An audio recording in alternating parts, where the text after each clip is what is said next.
একাদশ শ্রেণীর প্রিয় শিক্ষার্থীরা, ইসলামের ইতিহাস সংস্কৃতি ক্লাসে আজকে তোমাদেরকে স্বাগতম। আজকে আমরা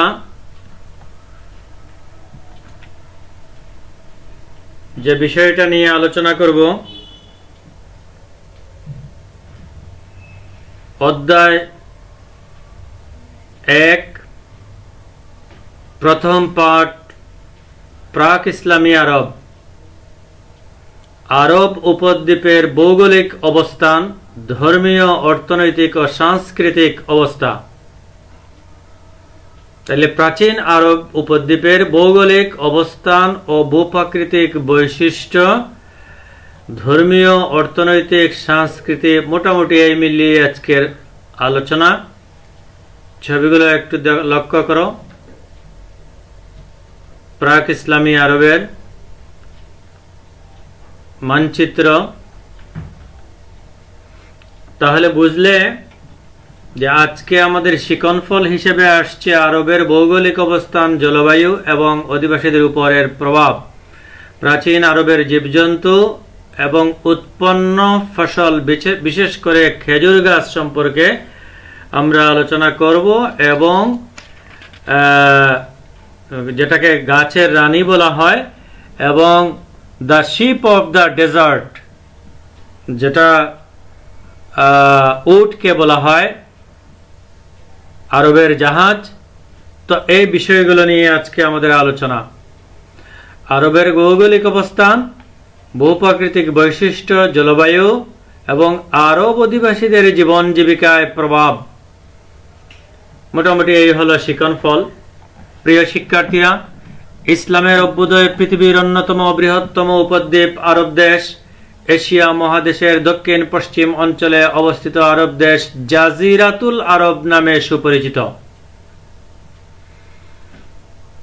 এ ভূখণ্ডটি 3 দিকে জল এবং একদিকে স্থল মরুভূমি বেষ্টিত।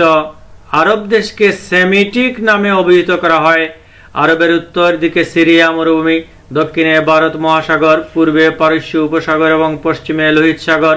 ভৌগোলিক অবস্থানের দিক থেকে এটি এশিয়া, ইউরোপ, আফ্রিকার মধ্যস্থলে বা মহাদেশের আফ্রিকা মহাদেশের সংযোগস্থলে অবস্থিত। আরবের প্রাক ইসলামী আরব উপদ্বীপের আয়তন প্রায় 10,27,000 বর্গমাইল। মোট জনসংখ্যা 1,20,00,000 ছিল। প্রতি বর্গমাইলে 7 জন করে লোক বাস করত।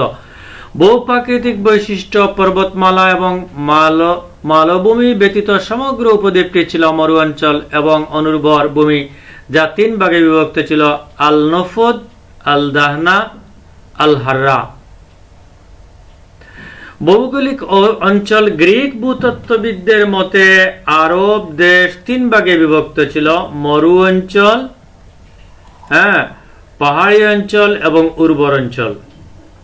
মরু অঞ্চল, পাহাড়ি অঞ্চল এবং উর্বর অঞ্চল। মরু ও পার্বত্য এলাকা ছাড়া আরবের উর্বর তৃণ অঞ্চল কয়েকটা প্রদেশে বিভক্ত ছিল, যেমন হেজাজ, ইয়েমেন, নজদ, হাজরামাউত এবং ওমান। ইসলাম ধর্মের প্রবর্তক হযরত মুহাম্মদ সাল্লাল্লাহু আলাইহি ওয়াসাল্লামের জন্মভূমি আরবের হেজাজ, এদেশের মক্কা নগরীতে। এ প্রদেশ মক্কা, মদিনা, তায়েফ 3 ভাগে বিভক্ত। দক্ষিণ আরবে অবস্থিত হাজরামাউত, ওমান, ইয়েমেন অত্যন্ত ঘনবসতিপূর্ণ এলাকা এবং ব্যবসা, বাণিজ্য ও কৃষিকার্যের জন্য খুবই বিখ্যাত। আরবের আবহাওয়া ছিল সাধারণত আরব ভূমির আবহাওয়া অত্যন্ত শুষ্ক এবং গরম। অভ্যন্তরীণ নদ নদীর অভাবে উত্তপ্ত মরু অঞ্চল, শুষ্ক, রৌদ্রদগ্ধ, গাছপালা শূন্য, লু হাওয়া প্রবাহিত এলাকা। ইয়েমেন, ওমান, হাজরামাউত প্রভৃতি উপকূলবর্তী অঞ্চলে যৎসামান্য বৃষ্টিপাত হয়। মদিনা সর্বাপেক্ষা স্বাস্থ্যকর নগরী এবং ব্যবসা বাণিজ্যের জন্য উটই প্রধান বাহন, তাই উটকে মরুভূমির জাহাজ বলা হয়। উটের পরই আরবদের দৈনন্দিন জীবনে অশ্বের স্থান ছিল। অধ্যাপক Hittite, It camel is the Bedouin's constant companion. He is after ego his foster parent. অর্থাৎ এটা মানে উট বেদুইনদের সর্বক্ষণের সঙ্গী, তার প্রাণের বন্ধু, তার পালিত অভিভাবক। আরবদের মধ্যে উটের ব্যবহার ছিল বিচিত্র ধরনের। পবিত্র কোরআন শরীফে উটকে আরবের জন্য আল্লাহ প্রদত্ত এক বিশেষ নিয়ামত হিসেবে উল্লেখ করা হয়েছে। বাহন ছাড়াও উট খাদ্য ও পানীয় যোগায় এবং ক্রয় বিক্রয়ের মাধ্যম হিসেবে স্বীকৃতি লাভ করে। উটের চামড়া দ্বারা বেদুইনদের শরীর আবৃত করত, চামড়া দ্বারা তাঁবু নির্মাণ, পশু দ্বারা পোশাক, মল দ্বারা জ্বালানি তৈরি এবং মূত্র মস্তিষ্ক রোগের প্রতিষেধক হিসেবে ব্যবহৃত হতো। উট দিয়ে যৌতুক পরিশোধ করা হতো, রক্তপাতের মূল্য দেওয়া হতো, সম্পদের হিসাব করা হতো। সম্ভবত এ কারণেই হযরত ওমর রাদিয়াল্লাহু তাআলা আনহু বলেছেন যে উটের যেখানে উন্নতি আরবদের সেখানে উন্নতি। শীতকালে প্রায় 25 দিন এবং গ্রীষ্মকালে প্রায় 15 দিন পানি পান না করে চলতে পারত। রাজ্য বিস্তার, ব্যবসায় বাণিজ্যের ক্ষেত্রে উট উত্তম বাহন হিসেবে মুখ্য ভূমিকা পালন করে। প্রিয় শিক্ষার্থীরা, তাই উটকে মরুভূমির জাহাজ বলা হয়। উটের পরই আরবদের দৈনন্দিন জীবনে অশ্বের স্থান। আরব দেশের অশ্ব জগৎ বিখ্যাত। আরবের মাটিতে ঘোড়া ছিল খুবই ব্যয়বহুল। পশু ঘোড়া থাকার অর্থই ছিল সে একজন বিত্তবান শৌখিন মানুষ। এছাড়া ছাগল, দুম্বা আরবদের গৃহপালিত প্রাণী। আরব দেশে বার্লি, যব, কফি, নীল, খেজুর, শাকসবজি, ফলমূল উৎপন্ন হতো।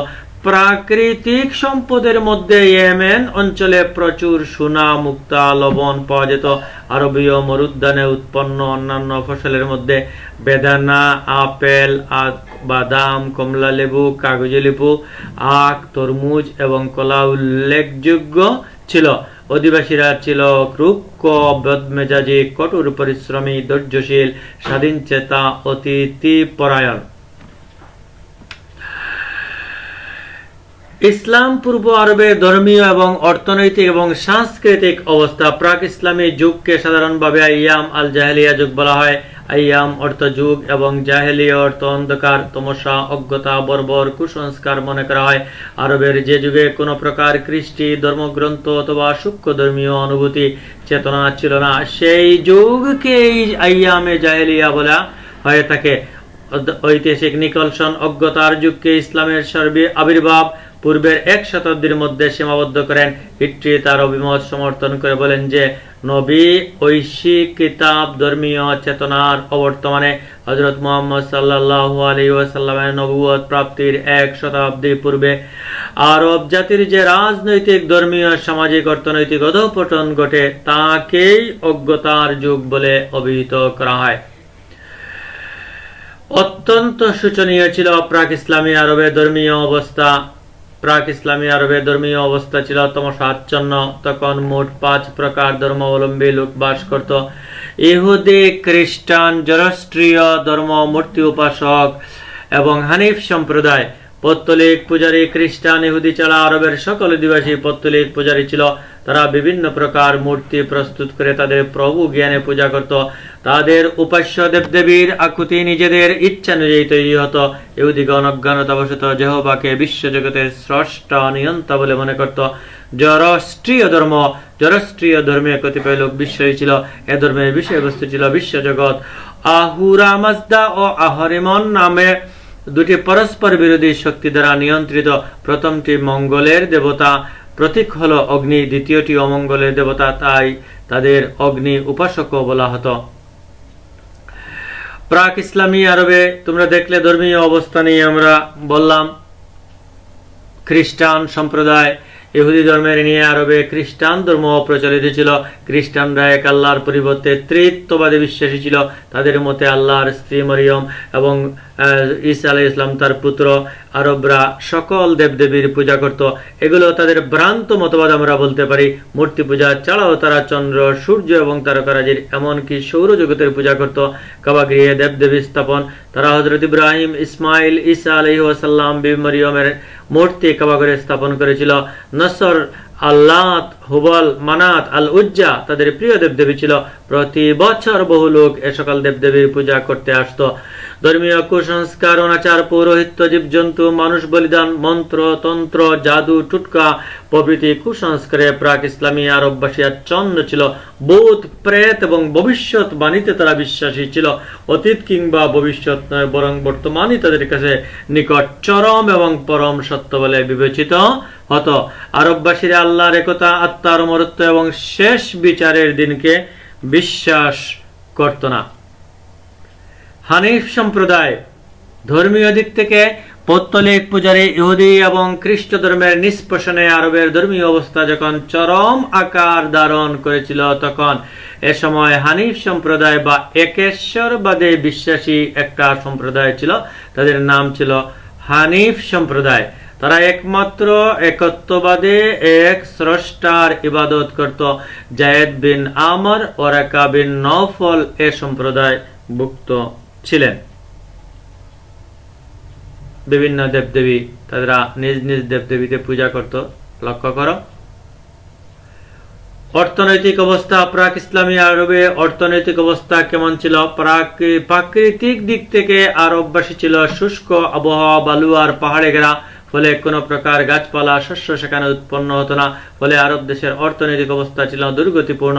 প্রধানত 3 শ্রেণীর লোক সেখানে বাস করত: মরুবাসী, যাযাবর, শহরবাসী, ব্যবসায়ী শ্রেণী এবং সুদ ব্যবসায়ী। রিক্ত, যাযাবর, বেদুইন। শহরবাসী আরবগণ বিত্তশালী হলেও মরুবাসী, যাযাবর, বেদুইনগণ ছিল রিক্ত এবং অর্থক্লিষ্ট। জীবিকা নির্বাহের জন্য তাদের লুটতরাজ পশুচারণ করতে হতো। তাদের জ্ঞানও ছিল সীমিত, কারণ তারা 1000 এর উপর কোনো সংখ্যা জানত না। মরুভূমির তাঁবুতে বসবাসকারী এ বেদুইনগণ শহরবাসীদের মতো স্থায়ীভাবে এক স্থানে বসবাস করত না। কুশিদজীবী ইহুদি। জাহেলি যুগে আরব দেশে বিশেষ করে ইহুদি সম্প্রদায় কুশিদ ব্যবসায়ের সাথে জড়িত ছিল। ঘাতক ঋণের দায়ে অনেক সময় সর্বস্ব হারাত, এমনকি স্ত্রী সন্তানকেও মহাজনের নিকট বলপূর্বক দাসী রূপে বিক্রি করত। ঘৃণ্য কুশিদ প্রথা ইসলামে বর্জিত হয়। আর্থিক সচ্ছলতা অপেক্ষাকৃত উর্বর হেজাজ প্রদেশের 3টি প্রধান নগরী মক্কা, মদিনা, তায়েফ প্রাক ইসলামী যুগ থেকেই খুব সমৃদ্ধশালী ছিল। দক্ষিণ হেজাজের মক্কা নগরী ইসলামের আবির্ভাবের পূর্বে অন্যতম প্রধান ধর্মীয় বাণিজ্যিক কেন্দ্র ছিল। মক্কার প্রায় 300 মাইল উত্তরে মদিনা শহর ইয়েমেন হতে বাণিজ্য পথের সাথে সংযুক্ত। মক্কার তুলনায় মদিনা ছিল শস্য শ্যামল। সমুদ্র থেকে 60,000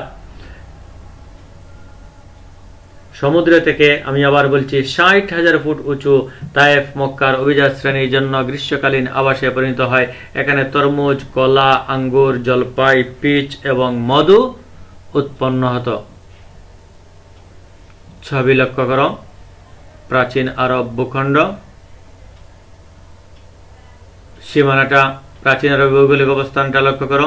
পূর্ব দিকে পারস্য উপসাগর, পশ্চিম দিকে লোহিত সাগর, উত্তর দিকে সিরিয়া মরুভূমি এবং দক্ষিণ দিকে ভারত মহাসাগর। উটের ছবি তোমরা দেখছো। উটের মাংস, উটের দুধ, কুরবানি দেওয়া হচ্ছে উট। উটের বহুবিধ ব্যবহার। আরবের দমকা হাওয়া কিভাবে গাছপালা উপড়ে ফেলতেছে, ছবি লক্ষ্য করো। আরবের ঘোড়া, খেজুর গাছ যেটাকে রানী বলা হয়। আরো কিছু ছবি লক্ষ্য করো। হ্যাঁ, আরবের উট। আরব নামের উৎপত্তি। স্বাভাবিকতই প্রশ্ন আসে যে আরব নামের উৎপত্তিটা কিভাবে?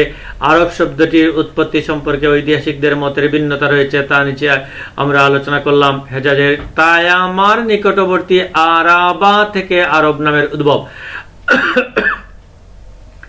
আরাবা শব্দের অর্থ লতা গুল্মহীন মরুভূমি। আরবি ভাষার উদ্ভাবক ইয়ারব নাম থেকে আরব কথাটি গৃহীত।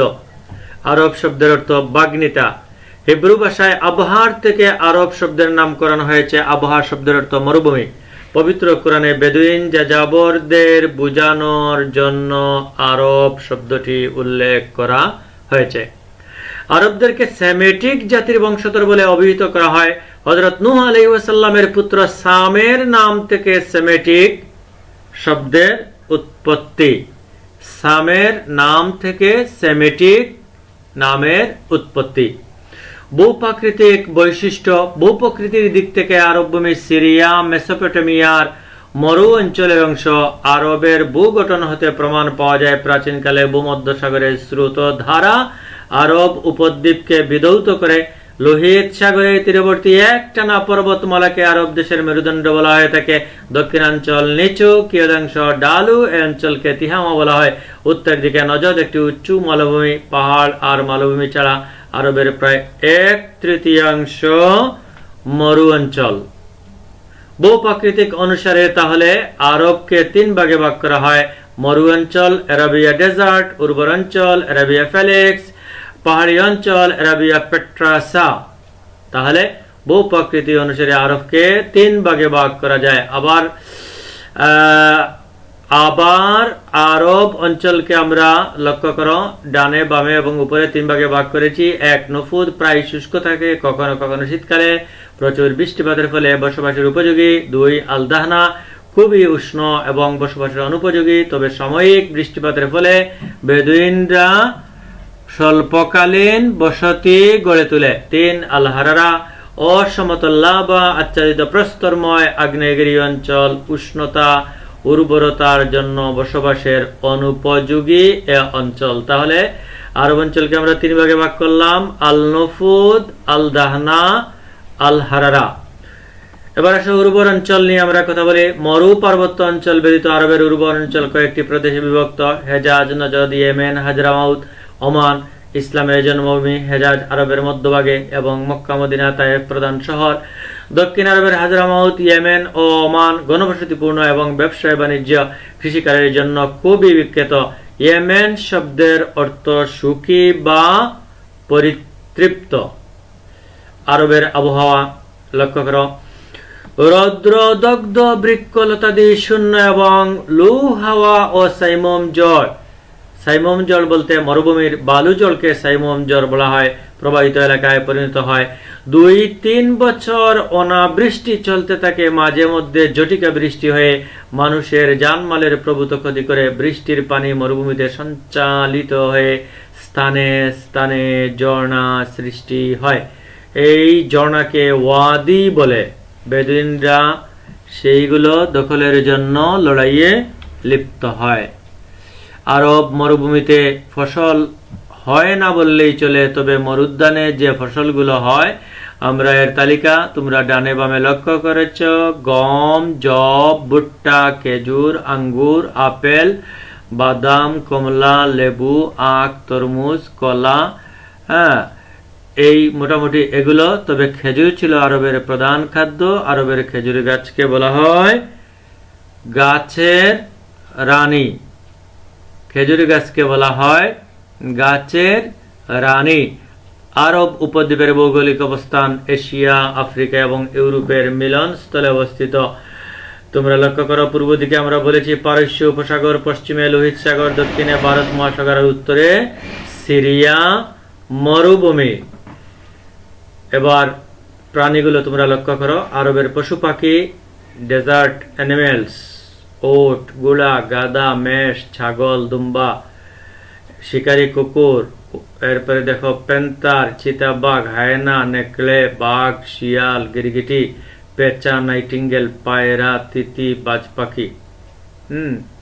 তো এদের মধ্যে তো আমরা বলেছি the ship of the desert বলা হয়। The ship of the desert বলা হয় উটকে। আরবের জাতিসমূহ আমরা বলেছি আরব জাতি প্রধানত 3 ভাগে বিভক্ত: আরব বায়দা, আদিম আরব, আরব পাকিয়া, স্থায়ী আরব। আরব উপদ্বীপের প্রাচীন অধিবাসী সম্পর্কে সঠিক তথ্য পাওয়া যায় না, তবে একথা অনস্বীকার্য যে ভিন্ন ভিন্ন সময়ে আরব দেশে বিভিন্ন জাতির লোক বসতি স্থাপন করেছিল। এবার লক্ষ্য করো, আরব বাকিয়া আবার 2 ভাগে বিভক্ত: ক আরব আল আরিবা, আরব আল মুস্তারিবা। দক্ষিণ আরবের অধিবাসীগণ ইয়ারুব ইবনে কাহতানের বংশধর বলে দাবি করেন। এরা দক্ষিণ আরবে বসবাস করত বলে ইয়েমেনি বা হিমারিও বলা হয়। এরাই আরবের আদিম অধিবাসী। উত্তর আরবের অধিবাসীগণ অন্যত্র থেকে এসে বসবাস করে বলে তাদেরকে মুস্তারিবা বলা হয়।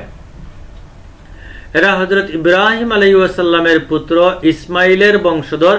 আদনান নিজার মুদারের নামানুসারে তাদেরকে নিজারীয় বা মুদারীয় নামে পরিচিত। মূলত আরব জাতির প্রাচীন ইতিহাস দুই শাখার বিবাদের ইতিহাস। অবস্থানগত দিক থেকে আরববাসী দুভাগে বিভক্ত: মরুবাসী বেদুইন বা যাযাবর, শহরবাসী বা স্থায়ী বাসিন্দা। তাইলে শহরবাসী বা স্থায়ী বাসিন্দা তারা ব্যবসা বাণিজ্য করে উন্নত জীবনযাপন করত। বহির্বিশ্বের সাথে যোগাযোগ থাকায় তারা আধুনিক রুচিসম্মত মার্জিত সংস্কৃত মানা ছিল। আর মরুবাসী বেদুইন বা যাযাবর তারা তাঁবুতে বসবাস করত এবং খাদ্যের প্রয়োজনে এক স্থান থেকে আরেক স্থানে ঘুরে বেড়াতো। শিকার, পশু শিকার, লুটতরাজ করে তারা জীবিকা অর্জন করত। বেদুইনদের বৈশিষ্ট্য তোমরা লক্ষ্য করো। মহত্বের সুকুমার গুণাবলী ছিল, ব্যক্তি স্বাতন্ত্র্যবোধ ছিল, গোত্রপ্রীতি তাদের মধ্যে ছিল, আসাবিয়া যেটাকে বলা হয়, অতিথি পরায়ণতা ছিল, কষ্ট সহিষ্ণু ছিল, পৌরুষত্ব এবং বীরত্ব, সাহসিকতা, কবিতা, বাগ্মিতা তারা এক উপরে অবস্থান করছিল। তাদের যে দোষগুলো ছিল চরিত্রের সেগুলো হলো লুটতরাজ, যুদ্ধ, বিগ্রহ, জিজ্ঞাসা, অপহরণ, নরহত্যা, গোত্র বহির্ভূতদের শত্রু ভাবাপন্ন, তাঁবুতে বসবাসকারী কয়েকটি পরিবার নিয়ে হাই এবং একাধিক হাই নিয়ে গঠিত হতো গোষ্ঠী বা কম। স্বজাতীয় কয়েকটি গোষ্ঠী একত্রিত হয়ে গড়ে তুললে উপজাতি বা কাবিলা। কাবিলা বা গোত্রের প্রধানকে শেখ বলা হয়। আবার রক্ত সম্পর্কিত আত্মীয়দের নিয়ে একই গোত্রের লোকদের বানু ও বলা হয়। তাহলে আমরা পেলাম হাই কি, কম কাকে বলে, কাবিলা কি, শেখ কি এবং বানু কাকে বলা হয় তোমরা দেখলে। আরবের ভূপ্রাকৃতিক বৈশিষ্ট্য অধিবাসীদের জীবন ধারণ প্রণালীকে গভীরভাবে প্রভাবিত করেছে।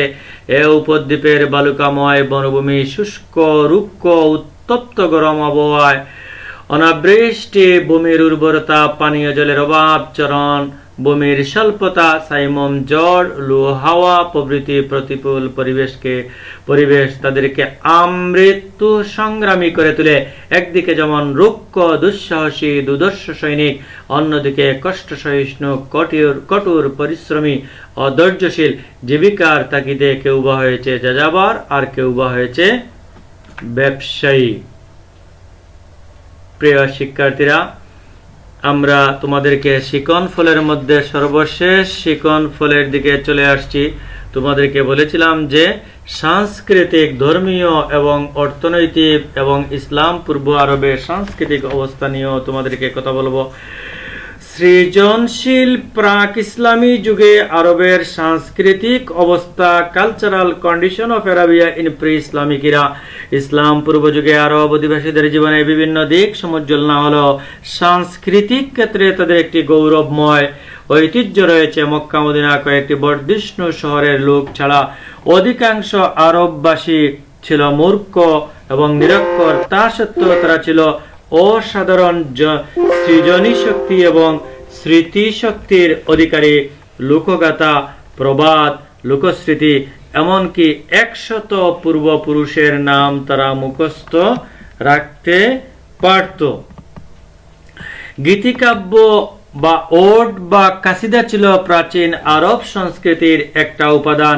নিজ বংশের বীরত্বগাথা, বীরত্বপূর্ণ কাহিনী, যুদ্ধের বিবরণ, উটের বিস্ময়কর গুণাবলী ছাড়াও নারী প্রেম, যৌনতা, সম্পর্কিত বিষয়ের উপর অসংখ্য গীতিকাব্য রচিত হয়েছে।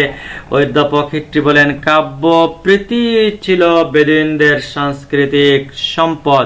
ইসলামের আবির্ভাবের পূর্বে আরববাসীদের হাসি কান্না, সুখ দুঃখ, দেন ধারণা, রীতিনীতি, ব্যবহার, আচার, চারিত্রিক বৈশিষ্ট্য তাদের কবিতায় প্রস্ফুটিত হয়ে উঠেছে। তাই কবিতাই ছিল the public register of the Arabs. আবার বলছি, the public register of the Arabs. Wisdom has alighted on three things: the brain of the Franks, the hands of the Chinese, and the tongue of the Arabs. বুদ্ধিমত্তা তিনটি বস্তুর উপর নিপতিত হয়েছে: ফরাসিদের মগজে, চীনাদের হস্তে, আর আরবীয়দের জিহ্বায়। উকাজ মেলার কথা তো বলতেই হয়। প্রাক ইসলামী যুগে আরবের প্রধান বৈশিষ্ট্য ছিল তাদের বাগ্মিতা। তাদের ভাষাগান ছিল উন্নত। নারী পুরুষ নির্বিশেষে কবিতা চর্চা বাগ্মিতায় প্রতিভার স্বাক্ষর রেখেছে। এ সময় আরবগণ মক্কার অদূরে উকাজের বার্ষিক মেলায় তাদের রচিত কবিতা নিয়ে প্রতিযোগিতার আয়োজন করত। অধ্যাপক পিকে হিট্রি উকাজ মেলাকে আরবের একাডেমিক ফ্রাঞ্চাইজ মত বিনিময়ের শিক্ষায়তনিক বলে অভিহিত করেছেন। প্রতিযোগিতার 60টি কবিতা পুরস্কৃত করা হতো এবং কবিতাগুলোকে সোনালী হরফে মিশরীয় কাপড়ে লিখে কাবাগরের দেয়ালে টাঙ্গিয়ে রাখা হতো। যেহেতু এগুলো ঝুলিয়ে রাখা হতো, এই জন্য এগুলোকে সাবা মুআল্লাকাত বা 60টি ঝুলন্ত কবিতা। যে 7 জন সেরা কবি হতেন তাদের কবিতাগুলো এখানে টাঙ্গিয়ে রাখা হতো। আমর বিন কুলসুম, লবিদ ইবনে রবিয়া, আন্তরা ইবনে শাদ্দাদ, ইমরুল কায়েস, তারাফা ইবনুল আদ, হারিস ইবনে হিল্লিজা, জুহাইর বিন আমি সালমা। তাদের মধ্যে অসাধারণ কাব্য প্রতিকার অধিকারী ছিল ইমরুল কায়েস। কবিতায় তার শব্দচয়ন, সাবলীল রচনা শৈলী, চমকপ্রদ ছন্দ দেখে ইউরোপীয় সমালোচকরাও মুগ্ধ হয়েছেন এবং তারা তাকে আরবদের শেক্সপিয়ার হিসেবে অভিহিত করেছেন।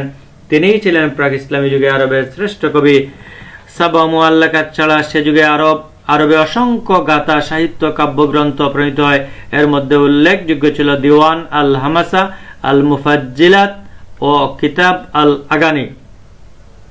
সাহিত্য চর্চা, কাব্য চর্চার মাধ্যমে তারা নিজ জাতির বীরত্বপূর্ণ ইতিহাস ঐতিহ্য সংরক্ষণ করে স্বদেশ প্রেমের পরিচয় দিয়েছে। অধিকাংশ আরব নিরক্ষর হওয়া সত্ত্বেও স্মৃতিশক্তি দ্বারা তারা যে তাদের বংশ এবং পূর্বপুরুষদের পরিচয়, তাদের লোকগাথা, প্রবাদ প্রচলন ধারণ করে রেখেছে, তা সত্যি ইতিহাসে বিরল ঘটনা। সে যুগে নারী পুরুষ নির্বিশেষে কবিতা চর্চা এবং সে কবিতা নিয়ে প্রতিযোগিতার আয়োজন করা তাদের উন্নত কাব্য প্রীতির পরিচয় বহন করে। প্রিয় শিক্ষার্থীরা, নানা অবিচার, বেবিচার, কুসংস্কার, পৌত্তলিকতা যখন আরবের সমাজ ব্যবস্থাকে কলুষিত করে তুলেছিল, তখনই ইসলাম শান্তি ও সমতার আলোকবর্তিকা নিয়ে আবির্ভূত হলো। ইসলাম তৎকালীন আরববাসীকে নতুন পথের সন্ধান দিল। ইসলাম নামক পরশ পাথরের ছোঁয়ায় আরব ভূমি ধন্য হলো। অধঃপতিত সমাজ যখন ইসলামের প্রকৃত মর্মবাণী ধারণ করে আলোকবর্তিকার যুগে প্রবেশ করল, তখন সারা আরব জুড়ে শান্তির আবহ তৈরি হলো।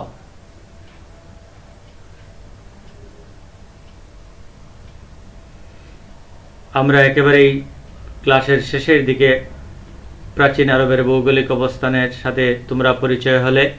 উট এবং গুলার গুরুত্ব তোমরা দেখলে, আলোচনা করলাম আমরা। জাজিরাতুল আরব বলা হয় কেন? 3 দিকে জল, একদিকে মরুভূমি, এই জন্য এটা আমরা বিস্তারিত আলোচনা করলাম। উটকে মরুভূমির জাহাজ বলা হয় কেন? খেজুর গাছকে রানী গাছ বলা হয় কেন? তো সবাইকে ধন্যবাদ জানিয়ে আজকের ক্লাসের পরিসমাপ্তি এখানেই ঘোষণা করা হলো। আগামী ক্লাসে তোমাদেরকে আমন্ত্রণ জানিয়ে আজকে আমরা এখানেই শেষ করছি।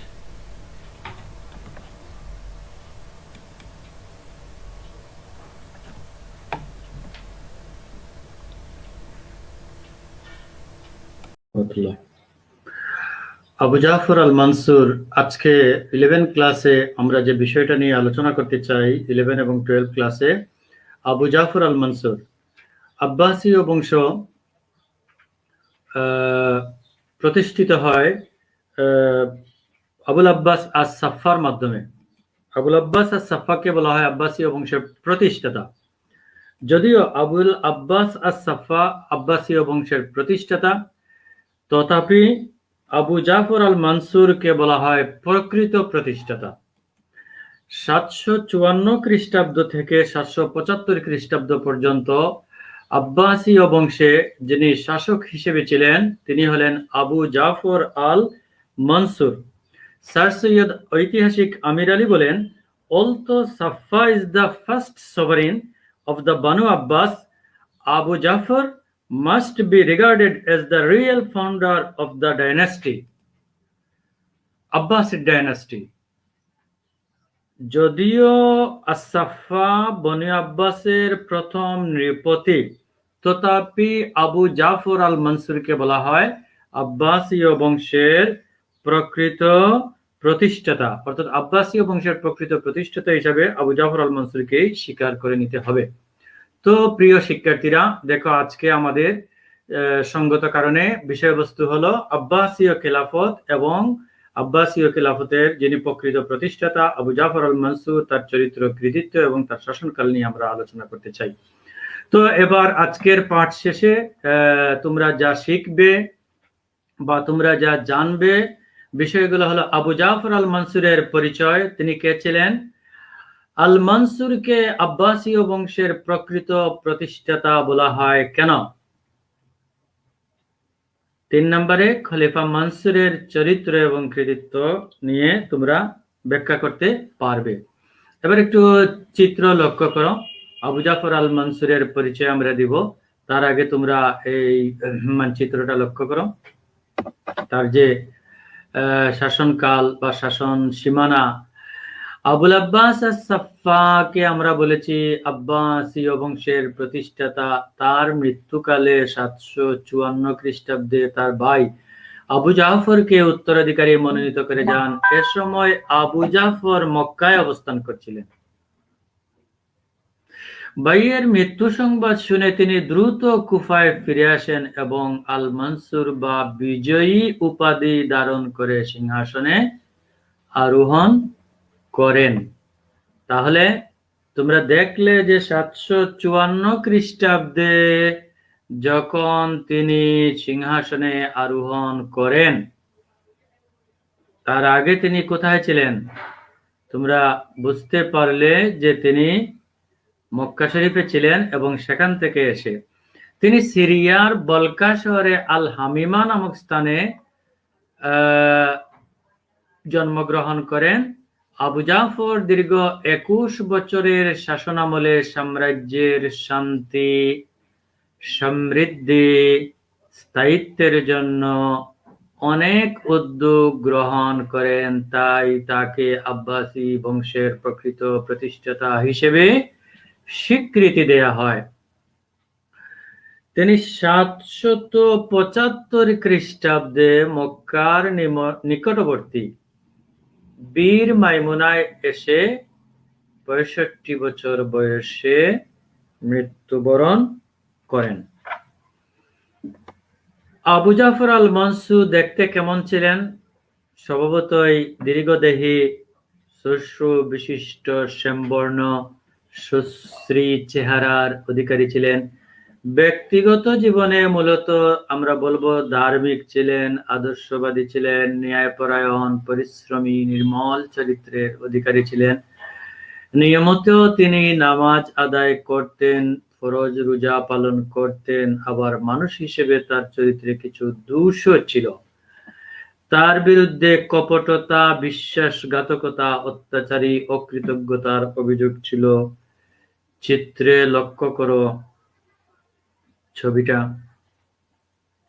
শাসক হিসেবে আল মনসুর ছিলেন নিষ্ঠুর, বিশ্বাসঘাতক, আর এ কারণেই তিনি আব্বাসীয়দের ক্ষমতায় বসানো চাচা আব্দুল্লাহ আলী বংশীয় ব্যক্তিবর্গ, এমনকি অকৃত্রিম বন্ধু, ভালোবাসার মানুষটি হচ্ছেন আবু মুসলিম, সেই আবু মুসলিমকেও হত্যা করতে দ্বিধাবোধ করেননি। কথাগুলো আগেই বললাম এই জন্যে যে তোমরা একটা ধারণা পাবে তার চরিত্রের দুটো দিক রয়েছে। আব্দুল্লাহ বিন আলীর বিদ্রোহ দমন। সর্বপ্রথম তিনি সিংহাসনে আরোহণ করার পর জাবের যুদ্ধের প্রধান সেনাপতি আব্দুল্লাহ বিন আলী খিলাফত লাভের প্রত্যাশায় বিদ্রোহ ঘোষণা করেন। আবুল আব্বাস আস-সাফফা তাকে এই মর্মে প্রতিশ্রুতি দেন যে তার মৃত্যুর পর তাকে উত্তরাধিকারী নির্বাচিত করা হবে। প্রতিশ্রুতির ব্যতিক্রম হয় ভাতিজা আবু জাফরের বিরুদ্ধে বিদ্রোহ ঘোষণা করেন। কথা ছিল তাকেই সিংহাসনে বসানো হবে। আব্দুল্লাহ বিন আলী তার চাচা। প্রতিশ্রুতির ব্যতিক্রম হওয়ায় ভাতিজা আবু জাফরের বিরুদ্ধে বিদ্রোহ করেন। খলিফা আবু মুসলিমের নেতৃত্বে সেনাবাহিনী প্রেরণ করে নাসিবিনের নিকট এক যুদ্ধে তাকে পরাজিত এবং বন্দী করে এবং দীর্ঘ 7 মাস বন্দী অবস্থায় আব্দুল্লাহ বিন আলী মারা যান। তাহলে তার প্রথম পথের কাঁটা তার চাচা মৃত্যুবরণ করেন। এর মধ্য দিয়ে তার বিদ্রোহের অবসান ঘটে। কিন্তু যে আবু মুসলিম কুরাসানির একজন বিখ্যাত কূটনীতিবিদ, সংগঠক, রণকৌশলী, একজন জনপ্রিয় সেনাপতি ছিলেন, তিনি নিজ মেধা সাংগঠনিক শক্তিতে আব্বাসীয় রাজবংশকে প্রতিষ্ঠিত করতে প্রভূত ভূমিকা রেখেছিলেন। আবু মুসলিমের জনপ্রিয়তা আবু জাফর নিজের জন্য বিপজ্জনক মনে করে তাকে রাজদরবারে ডেকে আনা হয় এবং ষড়যন্ত্রের মাধ্যমে কৌশল অবলম্বন করে তাকে হত্যা করা হয়। আমরা দুটো কথা বলছি, একটা ষড়যন্ত্রের মাধ্যমে আর আরেকটা হলো তাকে কৌশল অবলম্বনের মাধ্যমে হত্যা করা হয়। যে মানুষটি আব্বাসীয় বংশ প্রতিষ্ঠায় নিয়ামক হিসেবে কাজ করেছিল, পথের কাঁটা মনে করে আবু মুসলিমকে হত্যা করেন আবু জাফর আল মনসুর। আমরা আগেই ধারণা দিয়েছিলাম তার চরিত্রের দুটো দিক রয়েছে। এবার আসে সানবাদের বিদ্রোহ দমন। আবু মুসলিমের নির্মম পরিণতিতে সেনাবাহিনী বিদ্রোহ ঘোষণা করে স্বভাবতই একজন জনপ্রিয় সেনাপতিকে হত্যা তার অনুসারীরা সহজে মেনে নিতে পারেনি। খোরাসানবাসী মাজুসি দলপতি সানবাদের নেতৃত্বে বিদ্রোহ ঘোষণা করে। সকল ঐতিহাসিক তার হত্যায় বিহ্বল হয়ে পড়েন। মাজুসি দলপতি সানবাদ আবু মুসলিমের হত্যার প্রতিশোধ গ্রহণকারী হিসেবে আবির্ভূত হন। তিনি 755 খ্রিস্টাব্দে রায় হতে নিশাপুর পর্যন্ত রাষ্ট্রদ্রোহী কার্যকলাপে লিপ্ত হন। তার নেতৃত্বে পার্সিকরা বিদ্রোহ ঘোষণা করে।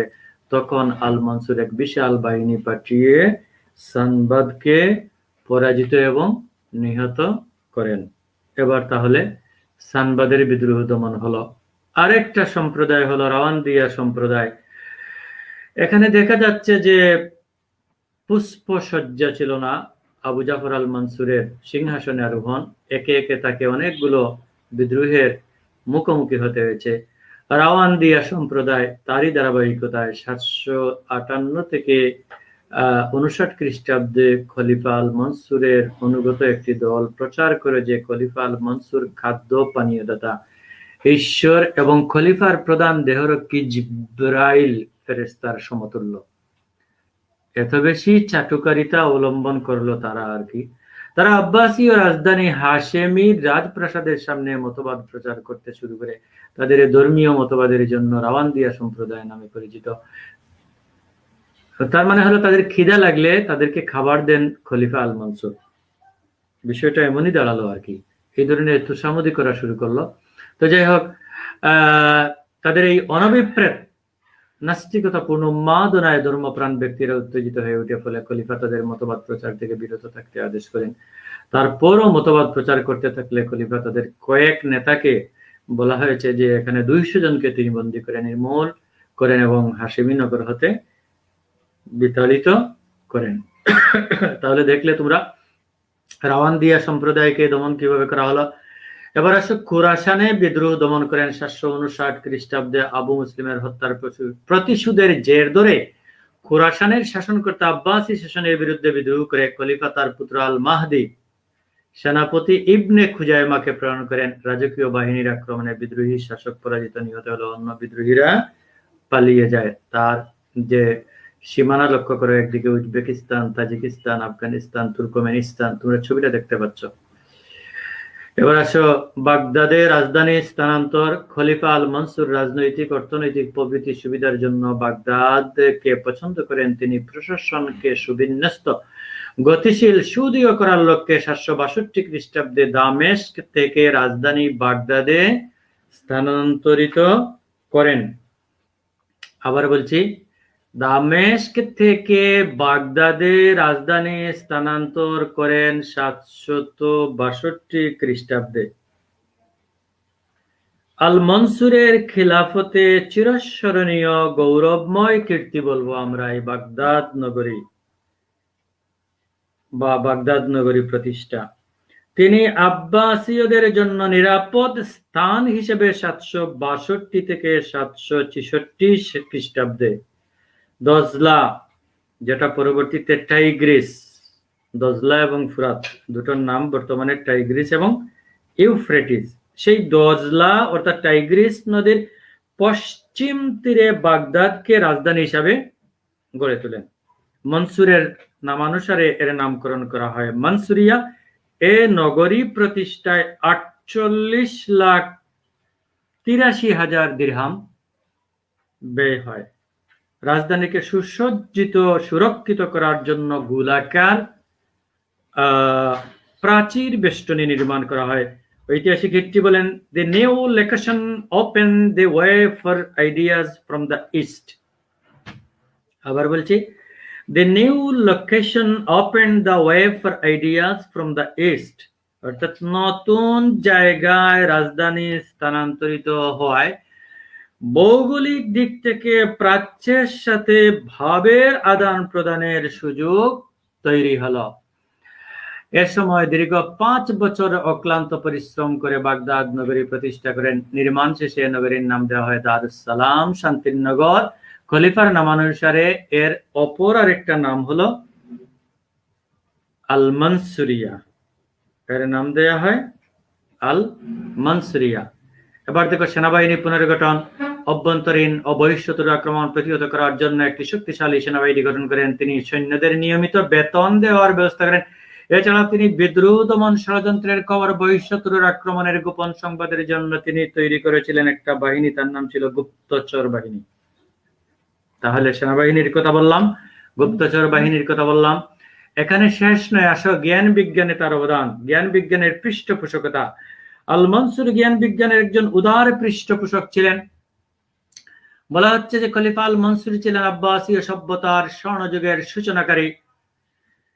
তিনি বিভিন্ন সভ্যতা, ভাষার মূল্যবান গ্রন্থগুলো আরবি ভাষায় অনুবাদ করার জন্য একটি অনুবাদ বিভাগ প্রতিষ্ঠা করেন। তিনি সাহিত্য, ইতিহাস, গণিত, চিকিৎসা, জ্যোতিষশাস্ত্র, হাদিস শাস্ত্রের উন্নয়নের জন্য গবেষণাগার প্রতিষ্ঠা করেন। তার পৃষ্ঠপোষকতায় আরব জ্যোতির্বিদ মোহাম্মদ ইবনে ইব্রাহিম আল ফাজারি, মোহাম্মদ ইবনে ইব্রাহিম আল ফাজারি সংস্কৃতে লিখিত জ্যোতির্বিদ্যার বই সিদ্ধান্ত, আবার বলছি জ্যোতির্বিদ্যার বই সিদ্ধান্ত আরবিতে অনুবাদ করেন। এছাড়া অ্যারিস্টটল, ইউক্লিড, টলেমির বিজ্ঞান বিষয়ক বই আরবিতে অনুবাদ করা হয়। ভারতীয় বই হিতোপদেশ আরবিতে অনুবাদ করা হয়।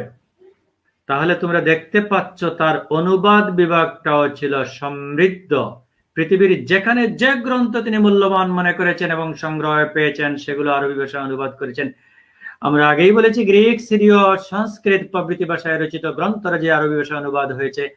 অ্যারিস্টটল, ইউক্লিড, টলেমির বিজ্ঞানের বইগুলো, ভারতীয় জ্যোতিষশাস্ত্র এবং গল্পের বই হিতোপদেশ আরবি ভাষায় অনুবাদ করেন।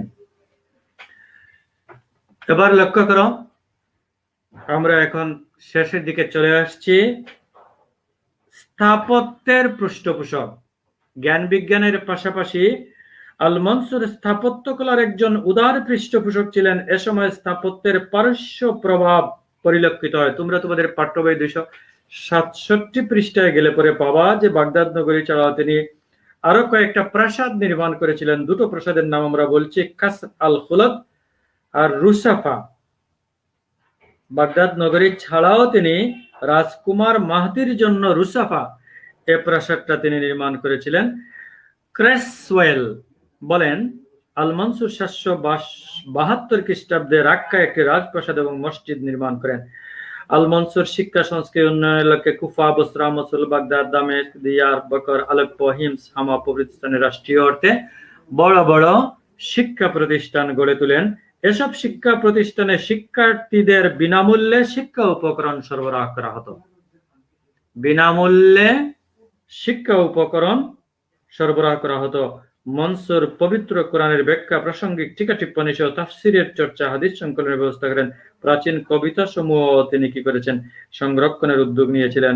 বহু নগর, সরাইখানা, রাজপথ, চিকিৎসালয় নির্মাণ করেছিলেন। ভূমি জরিপ করে ভূমির পরিমাণ রাজস্ব নির্মাণ করেন। ব্যবসা বাণিজ্যের উন্নতির জন্য তিনি বিভিন্ন পদক্ষেপ গ্রহণ করেছিলেন। তো আমরা পরিশেষে বলবো, তার সব সদ্গুণ থাকা সত্ত্বেও বিশ্বাসঘাতক, নিষ্ঠুর হিসেবে ইতিহাসে তার রায় তার বিরুদ্ধেই যাবে। With all his good qualities, nevertheless, the verdict must be against Mansur as a treacherous and cruel man. So আমরা শেষের দিকে যে কথাটা বলতে চাই সেটা হলো 754 খ্রিস্টাব্দে আব্বাসী বংশের প্রতিষ্ঠাতা আবুল আব্বাস আস-সাফার মৃত্যুর পর মনসুর অভ্যন্তরীণ গোলযোগ দমন, বহিঃশত্রুর আক্রমণ থেকে আব্বাসী সাম্রাজ্যকে রক্ষা করেন। তার অক্লান্ত পরিশ্রম, অদম্য সাহস, দূরদর্শিতা, কূটনৈতিক প্রজ্ঞার বলে সদ্য প্রতিষ্ঠিত আব্বাসী বংশের ভিত মজবুত হয়। আস-সাফা আব্বাসী বংশের প্রথম খলিফা হলেও আবু জাফরকেই এ রাজবংশের প্রতিষ্ঠাতা বলা যায়। শান্তি, শৃঙ্খলা, জ্ঞান বিজ্ঞান, শিল্প, সমৃদ্ধি সৃষ্টির ক্ষেত্রে মনসুরের অবদানের কারণে তাকে আব্বাসীয় বংশের প্রকৃত প্রতিষ্ঠাতা বলা হয়। এবং তার মৃত্যু সম্পর্কে আমরা আগেই বলেছি যে 775 খ্রিস্টাব্দের 7 অক্টোবর হজ পালনের উদ্দেশ্যে মক্কায় গমনকালে মক্কার কাছে মাইমুনা নামক স্থানে 65 বছর বয়সে এ শাসক খলিফা ইন্তেকাল করেন। এর মধ্য দিয়ে তার এই বর্ণাঢ্য জীবনের অবসান ঘটে আব্বাসীয় বংশের প্রকৃত প্রতিষ্ঠাতা। এবার তোমরা লক্ষ্য করো, কাজের দিকে আমরা যাচ্ছি, বাড়ির কাজের দিকে। খলিফা আবু জাফর আল মনসুরকে আব্বাসীয় বংশের প্রকৃত প্রতিষ্ঠাতা বলা হয় কেন আলোচনা করো। এই বিষয়টা আমরা আলোচনা করেছি। এবার আবার আরেকটা কাজ হলো আব্বাসীয় বংশের প্রকৃত প্রতিষ্ঠাতা আবু জাফর আল মনসুর, যদিও আব্বাসীয় বংশের প্রকৃত প্রতিষ্ঠাতা আবুল আব্বাস আস-সাফা না আবু জাফর আল মনসুর, এটা তোমাদের কাছে প্রশ্ন হলো। তুলনামূলকভাবে তোমরা আলোচনা করতে পারো যে কাকে আমরা তোমার যুক্তির সপক্ষে এগুলো দাঁড় করাবে। এবার আসো, আব্বাসীয় বংশের বা আব্বাসীয় খিলাফতের প্রকৃত প্রতিষ্ঠাতা কে ছিলেন তার কৃতিত্ব আলোচনা করো। আমরা এতক্ষণ যা আলোচনা করলাম, আবু জাফর আল মনসুর কে ছিলেন তার সম্পর্কে ধারণা পেলাম। আব্বাসীয় যুগের সর্বশ্রেষ্ঠ শাসক কে ছিলেন আলোচনা করো। রওয়ান্দিয়া সম্প্রদায় কারা, তাদের সম্পর্কে বর্ণনা করো। তোমাদেরকে হোয়াটসঅ্যাপ গ্রুপ রয়েছে, যদি আলোচনায় কোনো কাঠিন্য, কোনো সমস্যা পড়ো তাহলে তোমরা সেখানে আমাকে প্রশ্ন করতে পারো। আমি তোমাদের প্রশ্নের যথাযথ উত্তর প্রদান করব। তোমাদের সবাইকে ধন্যবাদ জানিয়ে, শুভেচ্ছা জানিয়ে আগামী ক্লাসের জন্য নিমন্ত্রণ জানিয়ে আজকের ক্লাসটি তোমাদের এখানেই শেষ করলাম। Thanks all of you. সবাই ভালো থেকো, সুস্থ থেকো, মনোযোগী হও। ধন্যবাদ।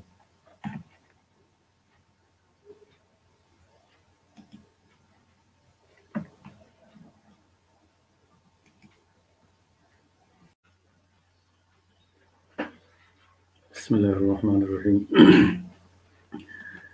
11 class, 12 class, Dhaka Dakhin High School College.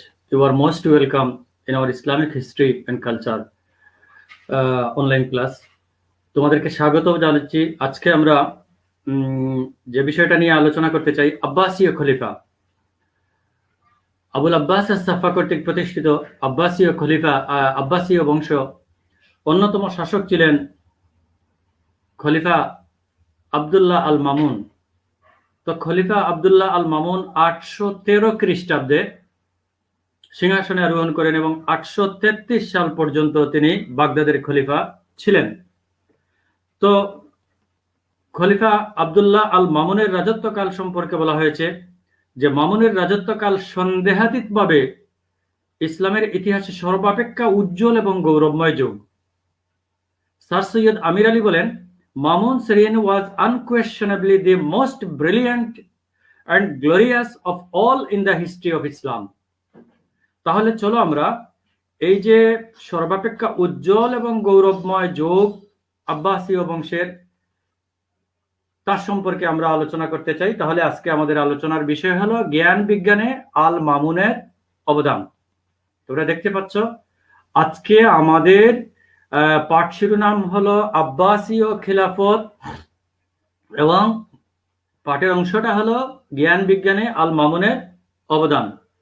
তো জ্ঞান বিজ্ঞানে আল মামুনের অবদান এই ক্লাস থেকে তোমরা যে বিষয়গুলো জানবে, প্রথমে হলো খলিফা আল মামুনের পরিচয় তোমরা পাবে, বায়তুল হিকমা কি, তার রাজত্বকালে ইতিহাসের অন্যতম জ্ঞান বিজ্ঞানের অগ্রগতির জন্য একটা প্রতিষ্ঠান ছিল সে সম্পর্কে তোমরা জানবে, এবং জ্ঞান বিজ্ঞানে তার অবদান, তার চরিত্র কৃতিত্ব সে সম্পর্কে তোমরা জানবে। তো চলো আমরা একটা একটা করে আলোচনা করি। সাম্রাজ্যে শান্তি স্থাপনের লক্ষ্যে সহনশীল নীতি গ্রহণ করার ফলে এবং মামুনের সাম্রাজ্যের শাসনভার গ্রহণ করার পর অভ্যন্তরীণ কোনো গোলযোগ সংঘটিত হয়নি, এমনকি দুর্ধর্ষ খারেজিগণও তার খিলাফতে বিদ্রোহ করতে পারেনি। সুতরাং আগে একটা ইঙ্গিত দিয়ে রাখছি যে তার শাসনকালটা ছিল শান্তিপূর্ণ।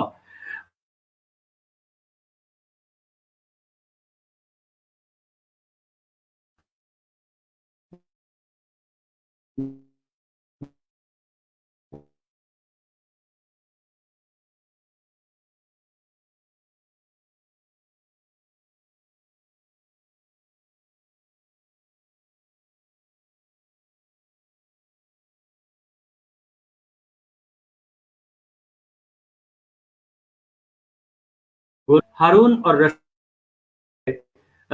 স্মরণীয় আছে যে খলিফা হারুনুর রশিদ, তার সন্তান ছিলেন, তার পুত্র ছিলেন আবদুল্লাহ আল মামুন। তার ভাইয়ের নাম ছিল আমিন। আমিন এবং মামুনের মধ্যে যে গৃহযুদ্ধে মামুন জয়লাভ করে আব্বাসীয় খলিফার দায়িত্ব পদ গ্রহণ করেন। মামুনের রাজত্বকাল মুসলিম জ্ঞান বিজ্ঞানের স্বর্ণযুগ হিসেবে পরিচিত। তিনি সাম্রাজ্যের বিদ্রোহ দমন করে শান্তি প্রতিষ্ঠা করেন। মামুনের রাজত্বকালে জ্ঞান বিজ্ঞান এমন কোন ক্ষেত্র ছিল না যেখানে মামুনের যুগের কবি, দার্শনিক, জ্যোতির্বিদ, অঙ্ক শাস্ত্রবিদ, আইনজ্ঞ, ধর্মবেত্তা, চিকিৎসক, স্থপতি, চারু ও কারুশিল্পী, ঐতিহাসিক, এমনকি রসায়নবিদ প্রভৃতি মনীষীগণ অবদান রাখেননি। তার মানে হলো জ্ঞান বিজ্ঞানের সকল ক্ষেত্রেই খলিফা আবদুল্লাহ আল মামুনের পদচারণা ছিল। তোমরা লক্ষ্য করো, বায়তুল হিকমা নিয়ে আমরা কথা বলবো। বায়তুল হিকমা, বায়তুন শব্দের অর্থ হলো গৃহ, হিকমা অর্থ হলো জ্ঞান বিজ্ঞান। তাহলে বায়তুল হিকমা অর্থ কি দাঁড়ালো? জ্ঞান বিজ্ঞানের গৃহ। আব্বাসীয় আমল ছিল জ্ঞান বিজ্ঞানের তোমার স্বর্ণযুগ। মামুন তার 20 বছরের রাজত্বকালে প্রত্যেক ক্ষেত্রে মুসলমানদের বুদ্ধিবৃত্তির স্থায়ী স্মৃতিচিহ্ন রেখে গেছেন। তার উদার পৃষ্ঠপোষকতায় জাতি ধর্ম নির্বিশেষে দার্শনিক, বিজ্ঞানী, চিকিৎসক, সাহিত্যিক, আইনবিদ, হাদিস সংগ্রাহক প্রভৃতি মনীষীগণ তার দরবার অলংকৃত করেছিলেন। মামুন ইবনে মাসাওয়া এবং হুনাইন ইবনে ইসহাক, তোমরা এখানে দেখতে পাচ্ছ, এটা একটু স্পেলিং সংশোধন করে নিতে হবে। হুনাইন ইবনে ইসহাকের নেতৃত্বে কনস্টান্টিনোপল, সিসিলি হতে গ্রিক ভাষায় লিখিত পাণ্ডুলিপি সংগ্রহ করেন। গ্রিক ভাষা ছাড়া সংস্কৃত, পারস্য, সিরীয় প্রভৃতি ভাষায় লিখিত পুস্তকাদি অনুবাদ করার জন্য মামুন 830 খ্রিস্টাব্দে বায়তুল হিকমা নামে একটি অদ্বিতীয় গবেষণাগার প্রতিষ্ঠা করেন। এই জগৎ বিখ্যাত প্রতিষ্ঠানটিতে 3টি বিভাগ ছিল। আবার বলছি, জগৎ বিখ্যাত প্রতিষ্ঠানটিতে 3টি বিভাগ ছিল, গ্রন্থাগার, 2 শিক্ষায়তন, 3 অনুবাদ ব্যুরো। তাহলে এই প্রতিষ্ঠানের কয়টা অংশ ছিল? গ্রন্থাগার 1, শিক্ষায়তন 2 এবং অনুবাদ ব্যুরো 3। এই 3টি পৃথক বিভাগ স্থাপন করেছিলেন। মামুন বায়তুল হিকমার মহাপরিচালক হুনাইন বিন ইসহাক, তোমরা দেখতে পাচ্ছ এখানে যে চিত্র আমরা দিছি, গ্রন্থাগার, তার গ্রন্থাগারের নাম ছিল বায়তুল হিকমা। তার যে প্রতিষ্ঠানগুলো ছিল 3 দিকে 3টা কালার করা আছে, একটা হলো অনুবাদ ব্যুরো, একটা হলো গ্রন্থাগার, একটা হলো শিক্ষায়তন। হুনাইন বিন, জগৎ বিখ্যাত পণ্ডিত ব্যক্তি বায়তুল হিকমার মহাপরিচালক হুনাইন বিন ইসহাক, আমরা বলেছি গ্রিস, স্পেন, সিরিয়া, মিশর, ভারত থেকে গেলেন Euclid, Ptolemy, Aristotle, Socrates, Plato প্রমুখ মনীষীর দুর্লভ গ্রন্থগুলো সংগ্রহ করে সেগুলো আরবিতে অনুবাদের ব্যবস্থা করেন। বহু পণ্ডিত ব্যক্তি তার অনুবাদ কাজে সহযোগিতা করেন। তাদের মধ্যে ঈসা বিন ইয়াহিয়া, মুসা বিন খালিদ, কোস্টা, মানকা, দুবান নামক ব্যক্তি অনুবাদ কার্য পরিচালনা করেন। তাদের মধ্যে ঈসা বিন ইয়াহিয়া এবং মুসা বিন খালিদ, কোস্টা, মানকা ও দুবান, এই পণ্ডিত ব্যক্তিদের নাম আমরা বললাম। অনুবাদের পারিশ্রমিক হিসেবে দেয়া হতো পুস্তকের ওজনে স্বর্ণ। পুস্তকের ওজনে স্বর্ণ দেওয়া হতো। তোমরা বুঝতেই পারছো পণ্ডিত ব্যক্তিদেরকে কিভাবে সম্মানিত করা হয়েছে। ঐতিহাসিক উইলিয়াম মুইর বলেন, এসব মনীষীর পরিশ্রমের ফলে মধ্যযুগের অন্ধকারাচ্ছন্ন ইউরোপীয় জাতিগুলো তাদের নিজস্ব অথচ হারানো ধন প্রাচীন গ্রিসের জ্ঞান, বিজ্ঞান ও দর্শনের সঙ্গে পুনরায় পরিচিত হয়। দেখো, শিক্ষা, সংস্কৃত এবং বিজ্ঞানের পৃষ্ঠপোষকতা। মামুনের খিলাফত সারাসিনীয় ইতিহাসে সর্বাপেক্ষা গৌরবময় অধ্যায়। যথার্থভাবেই একে অগাস্টান যুগ অফ হিউম্যান সিভিলাইজেশন বলা হয়েছে। সৈয়দ আমির আলী বলেন, তার 20 বছর ব্যাপী শাসনকাল চিন্তাধারার প্রত্যেক ক্ষেত্রে মুসলমানদের বুদ্ধিবৃত্তির পরিবর্ধিত স্থায়ী স্মৃতিচিহ্ন রেখে গেছেন। খলিফা মামুন দেশি বিদেশি মূল্যবান পুস্তক অনুবাদ করেই ক্ষান্ত হননি। এসব পুস্তকের উপর মৌলিক গবেষণার জন্য বিভিন্ন মনীষীকে নিয়োগ করেন। ফলে বিদেশি ভাবধারায় আরবি ভাষার এক সৃজনশীল গবেষণার আত্মবিকাশ ঘটে। এবার চিত্র লক্ষ্য করো। জ্যোতির্বিদ্যার ক্ষেত্রে অবদান। খলিফা মামুন জ্যোতির্বিজ্ঞান সম্পর্কে খুব আগ্রহী ছিলেন। তিনি জ্যোতির্বিদ্যার উৎকর্ষ সাধনের জন্য বাগদাদের সন্নিকটে শামসিয়া নামক স্থানে, লক্ষ্য করো পরবর্তী স্লাইডে, শামসিয়া নামক স্থানে, এটা তোমরা দেখতে পারবে পরবর্তী স্লাইডে। খলিফা মামুন জ্যোতির্বিজ্ঞান সম্বন্ধে খুব আগ্রহী ছিলেন, তাই তিনি জ্যোতির্বিদ্যার উৎকর্ষ সাধনের জন্য বাগদাদের সন্নিকটে শামসিয়া নামক স্থানে জ্যোতির্বিজ্ঞান গবেষণার জন্য একটি মানমন্দির নির্মাণ করেন। প্রশ্ন আসেই যে শামসিয়া কি, বা মামুন যে গিয়া জ্যোতির্বিজ্ঞান গবেষণার জন্য একটা মানমন্দির নির্মাণ করেছিলেন সেটা কোথায়? এটা উত্তর হলো শামসিয়া নামক স্থানে। শামসিয়া নামক স্থানে জ্যোতির্বিজ্ঞানের গবেষণার জন্য একটি মানমন্দির নির্মাণ করেন। বৈজ্ঞানিকদের সঙ্গে মানমন্দিরে বসে গ্রহ নক্ষত্রাদির গতিবিধি নিরীক্ষণ করতেন। মুসলিম মনীষীগণ গবেষণা কার্যের মাধ্যমে বিষুবরেখা, পৃথিবীর আকৃতি, আয়নমণ্ডলের সংযোগস্থল, চন্দ্র, গ্রহ, ধূমকেতুর ছায়া, সূর্যগড়ি, পৃথিবীর ব্যাস, গ্রহ নক্ষত্রগুলোর ব্যাস প্রভৃতি মূল্যবান তথ্য আবিষ্কার করেন। মানমন্দিরের নিরীক্ষার ফল থেকেই আল মামুনের আদেশ অনুসারে পরীক্ষিত তালিকা আল আজিজ আল মুমতাহানা বা আল মামুন তালিকা নামে জ্যোতির্বিজ্ঞান তালিকা তৈরি করা হয়। তার সময়ে পদার্থবিদ আবুল হাসান দূরবীন যন্ত্র এবং বৈজ্ঞানিক আল বেরুনি অতীব সুকৌশলে পৃথিবীর পরিধি নিরূপণ করেন। তোমরা দেখতে পাচ্ছ ছবিটা, দেখো, মানমন্দির শামসিয়ার সন্নিকটে জ্যোতির্বিজ্ঞানের উন্নতির জন্য তিনি এটা নির্মাণ করেছিলেন। পরবর্তী স্লাইড লক্ষ্য করো। যে জ্ঞান বিজ্ঞানের বিভিন্ন ক্ষেত্রে জ্যোতির্বিজ্ঞান নিয়ে আমরা কথা বললাম। এখন আসো গণিতের কথা আমরা বলি। খলিফা মামুনের শাসনামলে গণিত শাস্ত্রের উৎকর্ষ সাধিত হয়। কেমিস্ট্রি, তোমরা দেখতে পাচ্ছ, গণিত শাস্ত্র এবং রসায়ন বিষয়ে তার অভাবিত উন্নতি সাধিত হয়। খলিফা আল মামুনের লাইব্রেরিয়ান ও গণিতজ্ঞ মোহাম্মদ বিন মুসা আল খারিজমি, নামটা লক্ষ্য করো, খলিফা আল মামুনের লাইব্রেরিয়ান ও গণিতজ্ঞ মোহাম্মদ বিন মুসা আল খাওয়ারিজম বা মুসা আল খাওয়ারিজমি বা খারিজমি গণিত শাস্ত্রে শূন্যের ব্যবহার শিক্ষা দেন। তিনি পাটিগণিতের দশমিক প্রথা সম্পর্কেও জ্ঞান লাভ করেন।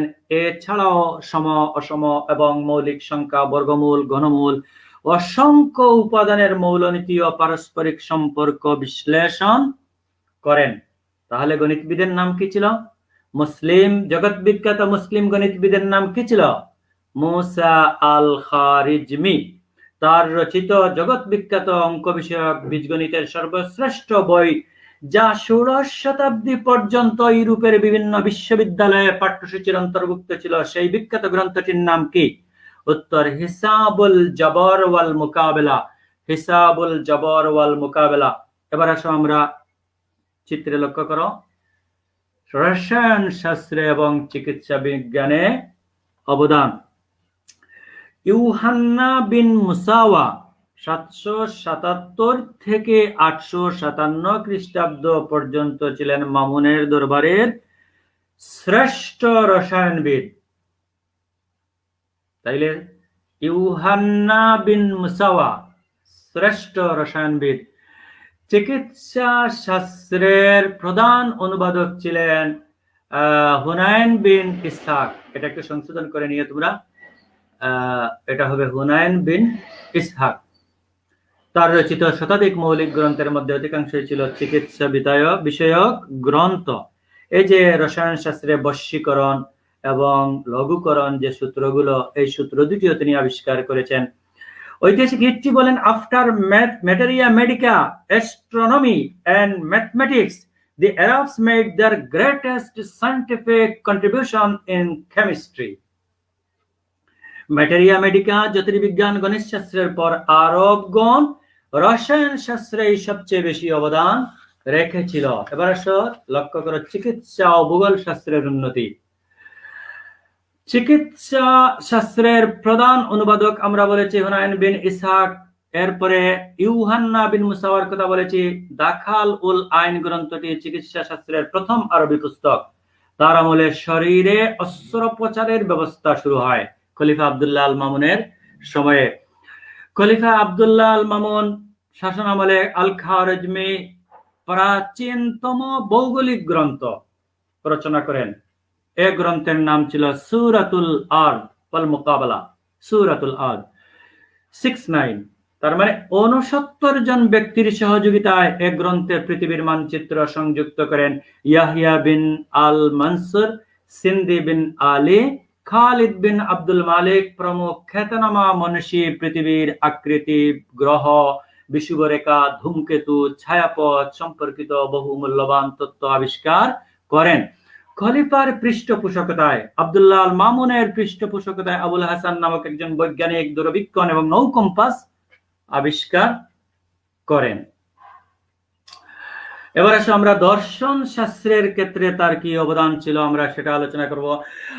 আব্বাসীয় যুগে আরব জ্ঞান পিপাসুদের মধ্যে দর্শন এবং অধিবিদ্যার ব্যাপক চর্চা শুরু হয়।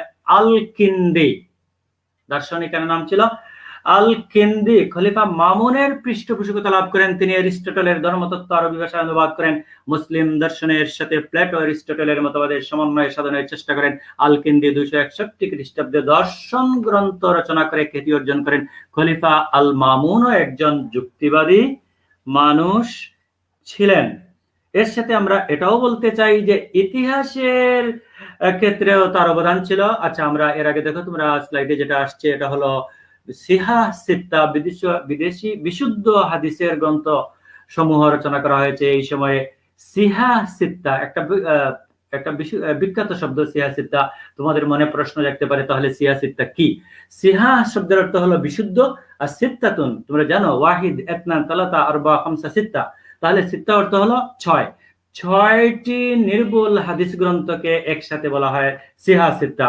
এই হাদিস গ্রন্থগুলো আব্বাসীয় যুগেই প্রণীত হয়েছিল। পারস্যবাসী ইমাম বুখারী 810 থেকে 70 খ্রিস্টাব্দে খলিফা মামুনের রাজত্বকালে বুখারী শরীফ প্রণয়ন করেন। ইমাম বুখারী 16 বছর ধরে বিভিন্ন দেশ ভ্রমণ করে 60 লক্ষাধিক হাদিস সংগ্রহ করেন। এর মধ্যে 7275টি হাদিসকে নির্ভুল বলে গ্রহণ করে তার গ্রন্থে উল্লেখ করেন। খলিফা মামুনের রাজত্বে ইসলামের চতুর্থ বলবো আমরা মাযহাবের প্রবর্তক ইমাম আহমদ বিন হাম্বলের আবির্ভাব হয়। জগৎ বিখ্যাত হাদিস বিশারদ ইমাম আহমদ ইবনে হাম্বল, তোমরা জানো যে কোরআন এবং হাদিসের অনুসরণ করতেন তিনি এবং গবেষণা করতেন। পথিকৃত তাকে বলা হয় যে আহমদ ইবনে হাম্বলকে পিকে হিস্ট্রি বলেন। Ibn Hanbal's conservation served as the bulwark of orthodoxy in Baghdad against the Mu'tazilite innovations. ইবনে হাম্বলের বাগদাদে মুতাজিলাদের নবপ্রবর্তিত নীতিগুলোর প্রতিবন্ধকতা হিসেবে ব্যবহৃত হয়। খলিফা মামুন খলিফা মামুন এবং মুতাসিম কর্তৃক ইবনে হাম্বল বন্দী ও নির্যাতিত হলেও তিনি তার মতবাদ ত্যাগ করেননি। তোমরা জানো যে তিনি শেষ কারাগারে বসেও আহমদ ইবনে হাম্বল রাজ ক্ষমতায় যারা থাকে তাদের নির্যাতনের শিকার যুগে যুগে কালে কালে এর ধারাবাহিকতা ইমাম ইবনে হাম্বল কি হয়েছেন, নির্যাতিত হয়েছেন, কারাগারে নিক্ষিপ্ত হয়েছেন এবং সেখান থেকেই তিনি তার গবেষণা আরো পূর্ণাঙ্গতা লাভ করেছে কারাগারে এবং তিনি সুন্নাহর ইমাম হয়ে বের হয়েছেন। হাজার হাজার হাদিস তিনি সংগ্রহ, লক্ষ লক্ষ হাদিস তিনি সংগ্রহ করেছেন। এবার আসো তোমরা লক্ষ্য করো কাগজের কারখানা প্রতিষ্ঠা। কাগজের কারখানা প্রতিষ্ঠা শিক্ষা দীক্ষা জ্ঞান বিজ্ঞানের প্রধান সহায়ক ছিল কাগজ। চীনাদের অনুকরণে মুসলমানগণ প্রথম চীনের সাহায্যে সমরকন্দে প্রথম কাগজের কারখানা নির্মাণ করে এবং পরবর্তীকালে খলিফা হারুনুর রশিদের রাজত্বকালে 794 থেকে 795 খ্রিস্টাব্দে বাগদাদে প্রথম কাগজের কারখানা প্রতিষ্ঠা করা হয়। তাহলে তোমরা দেখতে পাচ্ছ কাগজের কারখানা ও খলিফা আব্দুল্লাহ আল মামুন সময়ে অভাবিত উন্নতি হয়েছে। হস্তলিপি এবং কাগজ কল সম্পর্কে আমরা বললাম যে মামুনের পৃষ্ঠপোষকতায় মুসলমানগণ হস্তলিখন পদ্ধতি আবিষ্কার করে। এ সময় ইমাম আহমদ ইবনে হাম্বলের বাণীগুলো সুন্দর এবং পরিষ্কারভাবে লিপিবদ্ধ করা হয়। এই যুগে আল রায়হানি ছিলেন সর্বশ্রেষ্ঠ হস্তলিপি বিশারদ। তার নামানুসারে একটি লিখন পদ্ধতির নামকরণ করা হয় রায়হান লিপি। তো জ্ঞান বিজ্ঞানের বিভিন্ন শাখায় অসামান্য অবদানের জন্য খলিফা মামুনের রাজত্বকালকে ইসলামের ইতিহাসে ঐতিহাসিকগণ মুসলিম সভ্যতার স্বর্ণযুগ, the golden age of Islamic civilisation বলে আখ্যায়িত করেছেন। তোমরা রায়হানি হস্তলিপি দেখতে পাচ্ছ, এরপরে ক্যালিগ্রাফি, এগুলো বিকাশ সাধিত হয়েছে তার সময়ে। আমরা বললাম রায়হানি ছিলেন মামুনের দরবারে অন্যতম শ্রেষ্ঠ হস্ত বিশারদ। তার নাম অনুসারে এই চিত্র তোমরা দেখলে। তো সবশেষে আমরা যে কথাটা বলতে চাই যে মামুনের রাজত্বকালে বা শাসনামলে জ্ঞান বিজ্ঞানের উৎকর্ষ সম্পর্কে জনৈক ঐতিহাসিকের মন্তব্য প্রণিধানযোগ্য। শুধু ইসলামের ইতিহাসে নয়, বিশ্বের ইতিহাসে জ্ঞান বিজ্ঞানের এমন অভূতপূর্ব জাগরণ ও উন্নতি ইতিপূর্বে আর দেখা যায়নি। সুতরাং মুসলিম সভ্যতার ইতিহাসে আজও চিরস্মরণীয় হয়ে আছে খলিফা আব্দুল্লাহ আল মামুনের রাজত্বকালকে। তোমরা তোমাদেরকে কাজ দিলাম, লক্ষ্য করো শিক্ষা সংস্কৃতি বিকাশে খলিফা আব্দুল্লাহ আল মামুনের অবদান মূল্যায়ন করো। বায়তুল হিকমা কি, এটি কে রচনা করেন? এবার সব বাড়ির কাজ। খলিফা আল মামুনের শাসনামলকে কি ইসলামের ইতিহাসে অগাস্টান যুগ বলে আমরা যেটা বললাম এটা কি অভিহিত করা যায়? Augustan age of Islamic civilization. তোমার উত্তরের সপক্ষে মতামত দাও। তাহলে এবার দেখো কিছু প্রশ্ন। খলিফা আল মামুন কে ছিলেন? কত খ্রিস্টাব্দে জন্মগ্রহণ করেন? বায়তুল হিকমা কি, কোথায় অবস্থিত? বাইতুল হিকমা কে প্রতিষ্ঠা করেন? ইহার অর্থ কি? সর্বপ্রথম পৃথিবীর মানচিত্র কোন খলিফার আমলে অঙ্কন করা হয়? এই প্রশ্নগুলোর উত্তর তোমরা আমার হোয়াটসঅ্যাপ গ্রুপে দিতে পারো, আমি তোমাদের এগুলো সংশোধন করে দিতে পারি। তো তোমাদের সবাই ভালো থেকো, সুস্থ থেকো, আগামী ক্লাস পর্যন্ত তোমাদের শুভকামনা করি। মনোযোগ সহকারে পড়াশোনা করবে। Thanks all of you.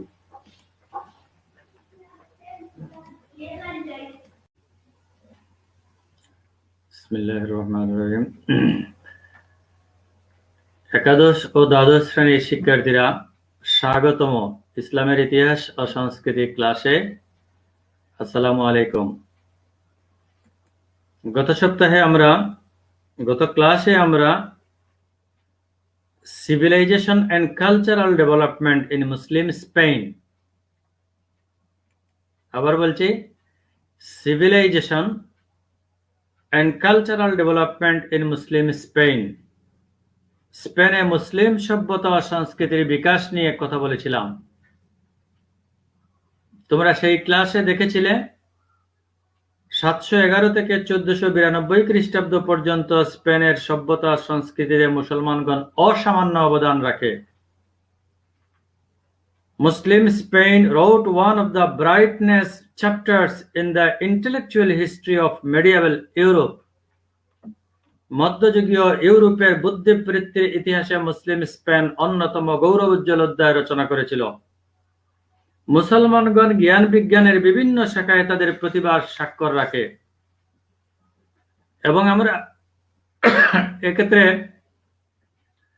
জ্ঞান বিজ্ঞানের এমন কোন বিভাগ ছিল না যেখানে মুসলমানরা অবদান রাখেনি। ভাষা, সাহিত্য, দর্শন, জ্যোতির্বিদ্যা, চিকিৎসা শাস্ত্রে বিস্ময়কর অবদান তারা রেখেছিল। কৃষি, উদ্ভিদ বিজ্ঞান, ইতিহাস, ভূগোল, গণিত, রসায়ন শাস্ত্র, স্থাপত্য, কারুশিল্প, শিক্ষার প্রসার এবং কাগজ শিল্প সর্বক্ষেত্রেই অভাবনীয় উন্নতি।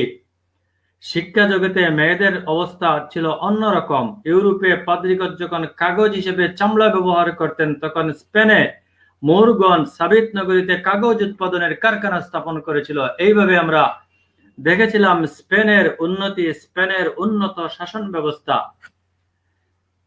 দুর্ভাগ্যজনক হলো সত্য, মুসলমানগণ যে স্পেনকে আলোকিত করেছিল প্রায় 800 বছর ব্যাপী, মুসলমানরা যে স্পেনকে আলোকিত করেছিল, সেই স্পেন থেকে মুসলিম শাসন পতন, স্পেনে মুসলিম শাসনের পতন কিভাবে হয় আজকে আমরা আলোচনা করব সে বিষয়টা নিয়ে।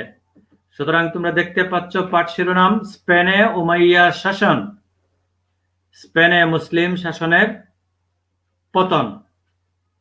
আজকে আমরা মুসলিম স্পেনের পতন কিভাবে হয়েছিল, কেন হয়েছিল, সেটাই আলোচনা করতে চাই। তৃতীয় আব্দুর রহমানের মৃত্যুর পর তার সুযোগ্য পুত্র দ্বিতীয় হাকাম 961 থেকে 976 খ্রিস্টাব্দ পর্যন্ত শাসন ক্ষমতায় অধিষ্ঠিত ছিলেন। তার সময়কে স্পেনের অগাস্টান এজ বা অগাস্টিন যুগ বলা হয়। তৃতীয় আব্দুর রহমান কর্তৃক প্রতিষ্ঠিত উমাইয়া খিলাফত তৃতীয় হিসামের সময় পর্যন্ত সগৌরবে টিকে ছিল।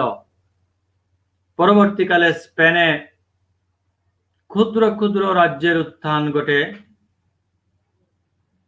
এদের মধ্যে উল্লেখযোগ্য যে রাজ্যগুলো ছিল বনু হাম্মাদ, মালাগা, আলজেসিরাস 1010 থেকে 1057 খ্রিস্টাব্দ স্লাভ শাসন, আলমেরিয়া, মুরসিয়া, ডেনিয়া 1013 থেকে 1115 খ্রিস্টাব্দ, বানুহদ, সারাগোসা 1010 থেকে 1188 সাল পর্যন্ত। এরপরে বুন ডু আল নুন, বানু আব্বাস 5 নম্বরে। তো এই রাজ্যগুলো ক্ষুদ্র ক্ষুদ্র রাজ্যের উত্থান ঘটে এবং তোমরা ছবিতে লক্ষ্য করো মুসলিম স্পেনের যে সীমানা তোমরা দেখতে পাচ্ছ, যেখান থেকে তাদের পতন হয়, স্পেনে মুসলিম শাসনের পতন।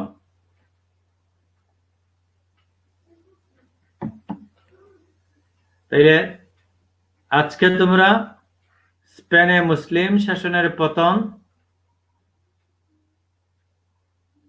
এই ক্লাস শেষে তোমাদের কাছে যে বিষয়গুলো পরিষ্কার হবে, তোমরা জানতে পারবে স্পেনে মুসলিম শাসনের পতনের কারণ বলতে পারবে, খ্রিস্টানদের সফলতার কারণ ব্যাখ্যা করতে পারবে, স্পেনে উমাইয়া খিলাফত পতনের অভ্যন্তরীণ কারণ চিহ্নিত করতে পারবে।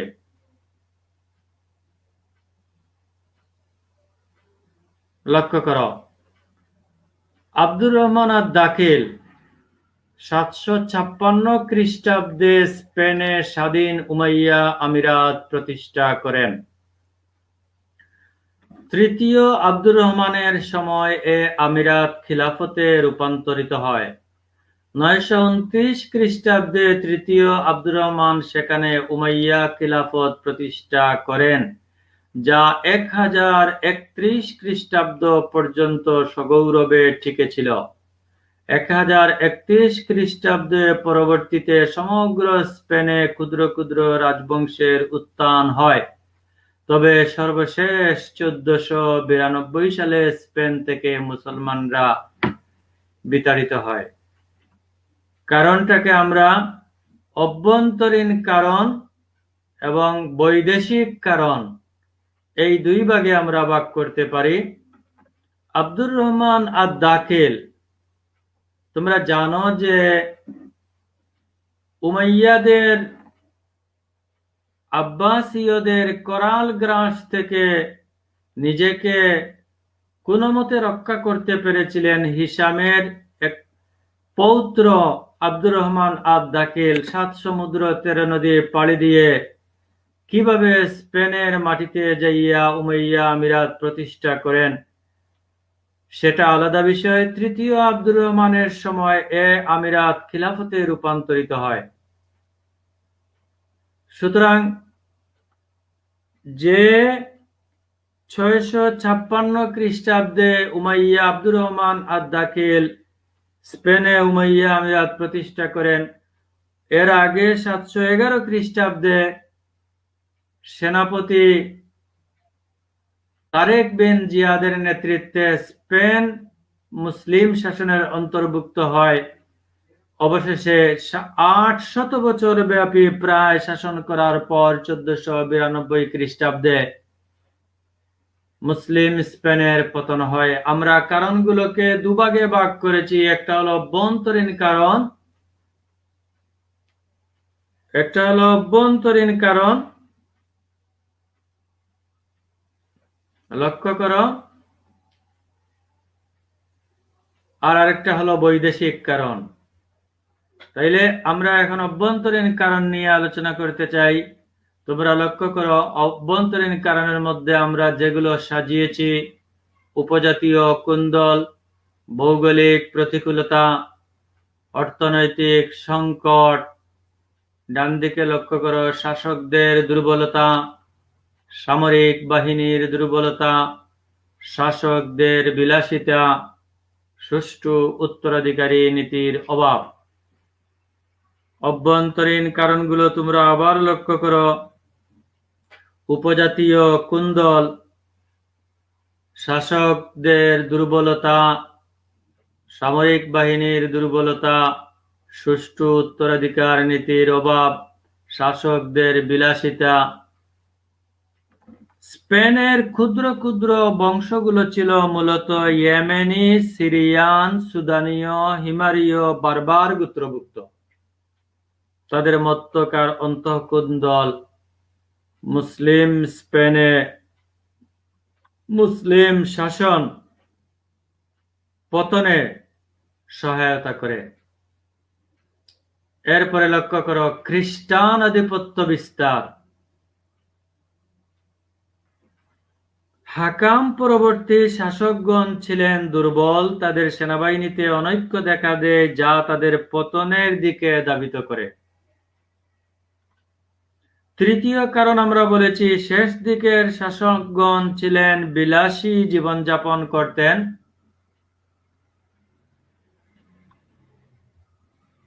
হ্যাঁ, বিলাসী জীবনযাপন করতেন। কারণগুলো তোমরা মাঝখানে আছে অভ্যন্তরীণ কারণ, আর চতুর্দিকে এর ব্যাখ্যা রয়েছে। তো হাকাম পরবর্তী শাসকগণ ছিলেন দুর্বল, তাদের সেনাবাহিনীতে অনৈক্য দেখা দেয় যা তাদের পতনের দিকে ধাবিত করে। আমরা সামরিক বাহিনীর দুর্বলতার কথা বলেছি। তৃতীয়ত, শেষ দিকের শাসকগণ বিলাসী জীবনযাপন করতেন, তারা মদ্যপান, হেরেমে আমোদ প্রমোদে মেতে থাকতেন। এতে একদিকে তাদের নৈতিক স্খলন ঘটতে থাকে, অন্যদিকে রাষ্ট্রের আর্থিক সংকট ডেকে আনেন। কথিত আছে, সেভিলের শাসক আমর আবদান আল মুজাহিদের হেরেমে 800 কৃতদাসী ছিল।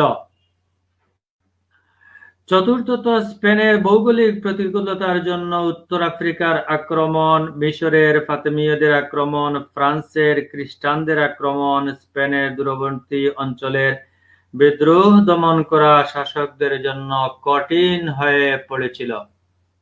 তাহলে তোমরা দেখলে উপজাতীয় কুন্দল, ভৌগোলিক প্রতিকূলতার কথা বলেছি। পঞ্চমত, চতুর্দশ-পঞ্চদশ শতাব্দীতে স্পেনের বিভিন্ন অংশে খ্রিস্টানরা আধিপত্য বিস্তারে সক্ষম হয়। পাশাপাশি ওমর বিন হাফসুনের আন্দোলন খ্রিস্টানদের স্পেনে আধিপত্য বিস্তারের পথ সুগম করে দেয়। তাহলে অভ্যন্তরীণ কারণের পর আমরা এবার বৈদেশিক কারণ নিয়ে আলোচনা করতে চাই। খ্রিস্টানদের জোট, ওমর বিন হাফসুনের জাতীয়তাবাদী আন্দোলন। আমরা ওমর বিন হাফসুনের জাতীয়তাবাদী আন্দোলনের কথা বলেছি। খ্রিস্টানদের জোট মুসলিম স্পেনের পতনের অন্যতম কারণ। স্পেনে মুসলিম শাসনের সর্বশেষ অধ্যায় হলো সুরক্ষিত গ্রানাডা দুর্গ। ইবনুল আহসার কর্তৃক প্রতিষ্ঠিত এই রাজ্য সগৌরবে 250 বছর পর্যন্ত স্পেন শাসন করে। স্পেন থেকে মুসলমানদের বিতাড়িত করার জন্য খ্রিস্টান রাষ্ট্র ক্যাস্টাইল ও আরাগান জোট গঠন করে। 1469 খ্রিস্টাব্দে ক্যাস্টাইলের রানী ইসাবেলা এবং আরাগানের রাজা ফার্ডিনান্ড বিবাহ বন্ধনে আবদ্ধ হলে তাদের শক্তি আরো দৃঢ় থেকে দৃঢ়তর হয়। ঐতিহাসিক পিকে হিস্ট্রির ভাষায়, this union struck the note of doom for Muslim power in Spain. এ মিলন ছিল স্পেনে মুসলিম ক্ষমতার অবসানের ঘণ্টাধ্বনি। গ্রানাডার নাসির পরিবারের সুলতান আলী আবু আল হাসান ক্যাস্টাইল আক্রমণ করলে প্রতিশোধ গ্রহণের জন্য রাজা ফার্ডিনান্ড 1492 খ্রিস্টাব্দে আল হামরা নগরী অধিকার করেন। আলী আবু আল হাসানের পুত্র বুআবদিল, যাকে আবদুল্লাহ বলা হয়, আল হামরা পুনর্দখল করে 1483 খ্রিস্টাব্দে খ্রিস্টান রাজ্য আক্রমণ করে পরাজিত বন্দী হন। এই বুআবদিল বা আবদুল্লাহ হচ্ছেন স্পেনের সর্বশেষ মুসলিম শাসক। তাহলে তিনি পরাজিত এবং বন্দী হলেন। 1492 খ্রিস্টাব্দে ইসাবেলা ও ফার্ডিনান্ড বিরাট সৈন্যবাহিনী নিয়ে গ্রানাডা অবরোধ করে পানীয় রসদ বন্ধ করে দেন। অতঃপর শর্তারোপের মাধ্যমে 1492 খ্রিস্টাব্দে 2রা জানুয়ারি বুআবদিল গ্রানাডা খ্রিস্টান শাসকদের কাছে হস্তান্তর করেন। ফলে সুদীর্ঘ 780 বছরের স্পেনের মুসলিম সভ্যতা, সংস্কৃতি ও কর্তৃত্বের ইতিহাসের যবনিকাপাত ঘটলে খ্রিস্টানগণ মুসলিম নিধন যজ্ঞে মেতে উঠে এবং স্পেন কসাইখানায় পরিণত হয়। 1492 থেকে 1610 খ্রিস্টাব্দ পর্যন্ত তারা প্রায় 30 লাখ মুসলমানকে স্পেন থেকে বিতাড়িত করে। আমরা এতক্ষণ যা আলোচনা করলাম তোমরা দেখেছ যে স্পেনে উপজাতীয় কুন্দল 1031 খ্রিস্টাব্দের পর সমগ্র স্পেনে অসংখ্য ক্ষুদ্র বংশের উদ্ভব ঘটে। আমরা বলেছি এই বংশগুলো মূলত ইয়েমেনি, সিরিয়ানি, সুদানীয়, হিমারীয়, বারবার গোত্রভুক্ত। তোমরা দেখলে শাসকদের দুর্বলতা। দ্বিতীয় হাকাম পর্যন্ত উমাইয়া খিলাফত ছিল সুসংহত, সুদৃঢ়, প্রগতিশীল। পরবর্তীতে খলিফাগণ দুর্বল ও হাবশিগণ অধিক ক্ষমতাশালী হয়ে পড়েন। হাজিব আল মানসুরের কথা আমরা বলেছি। সামরিক বাহিনীর দুর্বলতা আবার লক্ষ্য করো। 1031 খ্রিস্টাব্দে উমাইয়া খিলাফতের পতন হলে ক্ষুদ্র ক্ষুদ্র রাজবংশের অধীনে সেনাবাহিনী বিভক্ত হয়ে পড়ে। তৃতীয় আব্দুর রহমান স্লাভ বাহিনী গঠন করলেও পরবর্তীতে তাদের মধ্যে ঐক্য বজায় ছিল না। সামরিক শাসকদের বিলাসিতা, অর্থনৈতিক সংকট আমরা আবার একে একে লক্ষ্য করো। মুসলিম শাসন পতন হলো কেন? মুসলিম স্পেনের পতনের কারণ 1031 খ্রিস্টাব্দে উমাইয়া খিলাফতের পতন হলে ক্ষুদ্র ক্ষুদ্র রাজবংশের অধীনে সেনাবাহিনী বিভক্ত হয়ে পড়ে। তৃতীয় আব্দুর রহমান স্লাভ বাহিনী গঠন করলেও পরবর্তীতে তাদের মধ্যে ঐক্য বজায় ছিল না। এরপরে তোমাদেরকে বলেছি শাসকদের বিলাসিতার কথা। শাসকরা তোমরা ছবিতে লক্ষ্য করো, আরাম আয়েশ, নৈতিক স্খলন। স্বাধীন রাজ্যের সুলতানগণ মদ্যপানে ব্যস্ত থাকতেন, হেরেমে আমোদ প্রমোদে ব্যস্ত থাকতেন। অর্থনৈতিক সংকটের কথা বলেছি। মুসলিম স্পেনের অন্যতম কারণ ছিল স্পেনীয় মুসলিম শাসকদের স্বর্ণযুগে রাজকোষ পরিপূর্ণ থাকলেও দুর্বল বিলাসপ্রিয় শাসকদের জন্য অতি তাড়াতাড়ি তা শূন্য হয়ে যায়। 1007 খ্রিস্টাব্দে দ্বিতীয় হিসামের সময় সৈন্যদের বেতন ভাতা দেওয়ার মতো কোনো অর্থ ছিল না। অর্থনৈতিক সংকট চরম আকার ধারণ করে। স্পেনে ফ্রান্সের কলোনি থাকলেও ফ্রান্সে স্পেনের মুসলমানদের কোনো কলোনি ছিল না। চতুর্দশ-পঞ্চদশ শতাব্দীতে স্পেনের ক্ষুদ্র রাজবংশের অঞ্চলে খ্রিস্টানরা তাদের আধিপত্য বিস্তারে সক্ষম হয়। উমর বিন হাফসুনের জাতীয়তাবাদী আন্দোলনের কথা বলেছি। তিনি স্পেন হতে মুসলমানদের বিতাড়িত করে স্পেনীয় প্রথা, খ্রিস্টান, কৃষ্টি সংস্কৃতির পক্ষে জোরদার আন্দোলন গড়ে তোলেন। মূলত পরবর্তীতে দুর্বল শাসকদের সময় ওমর বিন হাফসুনের আন্দোলনকে তারা প্রতিহত করতে পারেননি। খ্রিস্টানদের জোটের কথা বলেছি, তোমরা ছবিতে লক্ষ্য করো। খ্রিস্টান রাষ্ট্র ক্যাস্টাইল আরাগানার জোট স্পেন হতে মুসলমানদের চিরতরে বিতাড়িত করার জন্য তারা এ জোট গঠন করে। আমরা অন্তত দুটো রাষ্ট্রের কথা বলেছি, একটা হলো ক্যাস্টাইল আর একটা হলো অ্যারাগন।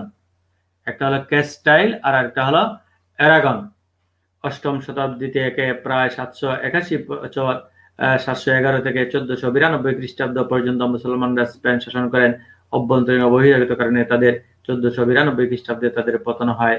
তোমরা লক্ষ্য করো, 1031 খ্রিস্টাব্দে খিলাফতের পতনের পর স্পেনে যে সকল ক্ষুদ্র রাজবংশের শাসন প্রতিষ্ঠিত হয়, আমরা পূর্বেই তা বলেছি। এই শাসনগুলোর নাম ছিল বনু হাম্মাদ, স্লাভ শাসন, বনু হুদ, বুন্ডু আল নুন, বনু আব্বাস। এই শাসনগুলোর মধ্যে বা এই রাজবংশের মধ্যে ক্ষুদ্র ক্ষুদ্র রাজবংশের উত্থান ঘটে, ফলে স্পেন পতনের দিকে ধাবিত হয়। তো আমরা এতক্ষণ যা আলোচনা করলাম, স্পেনে উমাইয়া আমিরাতের প্রতিষ্ঠা কে ছিলেন আমরা আগে দেখেছি যে আব্বাসীয়দের নিধন করাল গ্রাস থেকে কোনো মতে নিজেকে রক্ষা করতে পেরেছিলেন স্পেনের তরুণ রাজকুমার হিসামের পৌত্র আব্দুর রহমান আদ-দাকিল। তাকে আদ-দাকিল বলা হয়। দাকিল মানে হচ্ছে নবাগত, অর্থাৎ স্পেনের মাটিতে উমাইয়াদের নবাগত মানে স্পেনের মাটিতে প্রথম উমাইয়ারা যাইয়া সেখানে যে রাজবংশ প্রতিষ্ঠা করে, এই জন্য তাদেরকে শাসক হিসেবে আব্দুর রহমান আদ-দাকিল বা নবাগত হিসেবে আখ্যায়িত করা হয়েছে। আমরা বলেছি সেটা। তো স্পেনে উমাইয়া আমিরাতের প্রতিষ্ঠাতা কে ছিলেন এটা বললে উত্তরটা হবে তোমাদের আব্দুর রহমান আদ-দাকিল। মুসলিম আমলে স্পেন কি নামে পরিচিত ছিল? মুসলিম আমলে স্পেন আন্দালুস নামে পরিচিত ছিল। হ্যাঁ, এরপরে তোমাদের এখন আমরা বাড়ির কাজের দিকে যাচ্ছি। স্পেনে মুসলমানদের পতনের অভ্যন্তরীণ কারণগুলো আমরা বললাম, বৈদেশিক কারণগুলোর কথা আমরা বলেছি। এবার তোমরা লক্ষ্য করো, স্পেনে মুসলিম শাসনের পতনের ফলাফল উল্লেখ করো। প্রথমেই তো আমরা বলেছি যে 800 বছরের মুসলিম শাসনের পতন হয়। স্পেনে মুসলমানদের পতনের অভ্যন্তরীণ কারণগুলো তোমরা এই আলোচনা থেকে ব্যাখ্যা করতে পারবে।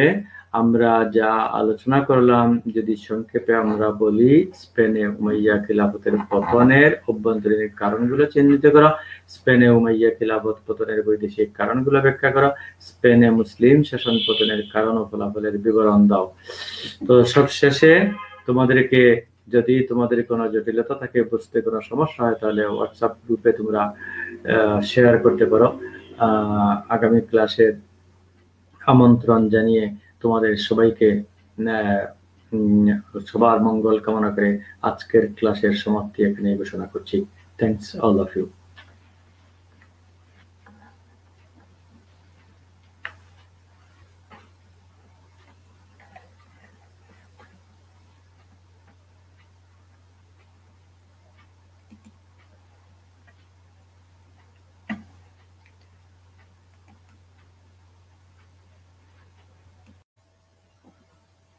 বিসমিল্লাহির রহমানির রহিম।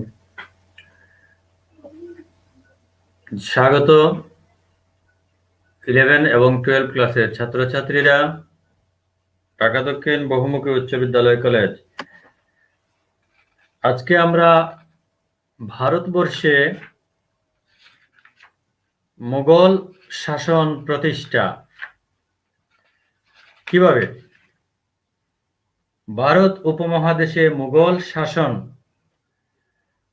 1526 থেকে 1858 সাল পর্যন্ত। তো ভারত উপমহাদেশে মুঘল শাসন, এটা 16 শতাব্দীর শুরুর দিকে ভারতবর্ষে মুঘল সাম্রাজ্যের প্রতিষ্ঠা ইসলামের ইতিহাসে এক গৌরবোজ্জ্বল ঘটনা, এবং 1526 খ্রিস্টাব্দে লোদি বংশের ধ্বংসস্তূপের উপর জহিরুদ্দিন মোহাম্মদ বাবর ভারতবর্ষে এক নতুন রাজবংশের গোড়াপত্তন করেন। এই রাজবংশের নাম হলো মুঘল শাসন। তো আজকে আমরা মুঘল শাসন নিয়ে জহিরুদ্দিন মোহাম্মদ বাবর কিভাবে রাজবংশ প্রতিষ্ঠা করেছিলেন, ধারাবাহিকভাবে সেগুলো আমরা আলোচনা করতে চাই। মায়ের দিক থেকে বাবর ছিলেন মঙ্গল নেতা চেঙ্গিস খান, আর পিতার দিক থেকে চাগতাই তুর্কি তৈমুরলঙ্গের বংশধর ছিলেন। সুতরাং চেঙ্গিস তৈমুরের বংশধর জহিরুদ্দিন মোহাম্মদ বাবর কর্তৃক বা বাবরের ভারতে প্রতিষ্ঠিত রাজবংশ ইতিহাসে মুঘল নামে পরিচিত। মানচিত্র লক্ষ্য করো। ভারতীয় উপমহাদেশে মুঘল শাসন মধ্যযুগীয় ইসলামের ইতিহাসে এক গুরুত্বপূর্ণ ও গৌরবোজ্জ্বল অধ্যায়ের সূচনা করে। তো এই বংশের শ্রেষ্ঠ সম্রাট ছিলেন জালালউদ্দিন মোহাম্মদ আকবর এবং শেষ সম্রাট ছিলেন সম্রাট বাহাদুর শাহ। 1837 থেকে 1858 খ্রিস্টাব্দ পর্যন্ত, দ্যাট ইজ 1857 সালে ভারতীয় উপমহাদেশে সংগঠিত সিপাহী বিদ্রোহের পটভূমিতে ব্রিটিশ সরকার 1858 সালে বাহাদুর শাহকে ক্ষমতাচ্যুত করে এবং বর্তমান মিয়ানমারে নির্বাসন দেয়। এর মধ্য দিয়ে প্রায় 300 বছর ভারত শাসনকারী মুঘল শাসনের অবসান ঘটে। সংক্ষিপ্ত এই পরিচিতির পর আমরা এখন, তোমরা ছবিতে লক্ষ্য করো, মহাবীর চেঙ্গিস খান প্রতিষ্ঠিত রাজবংশকে আমরা মুঘল নামে পরিচিত, এবং এরা মঙ্গোলিয়ার অধিবাসী ছিল, এই কথা বলেছি। এর রাজধানীর নাম ছিল উলান বাটর। এর উত্তরে রাশিয়া, দক্ষিণে পূর্ব পশ্চিমে গণচীন অবস্থিত। তোমরা মানচিত্রে লক্ষ্য করো।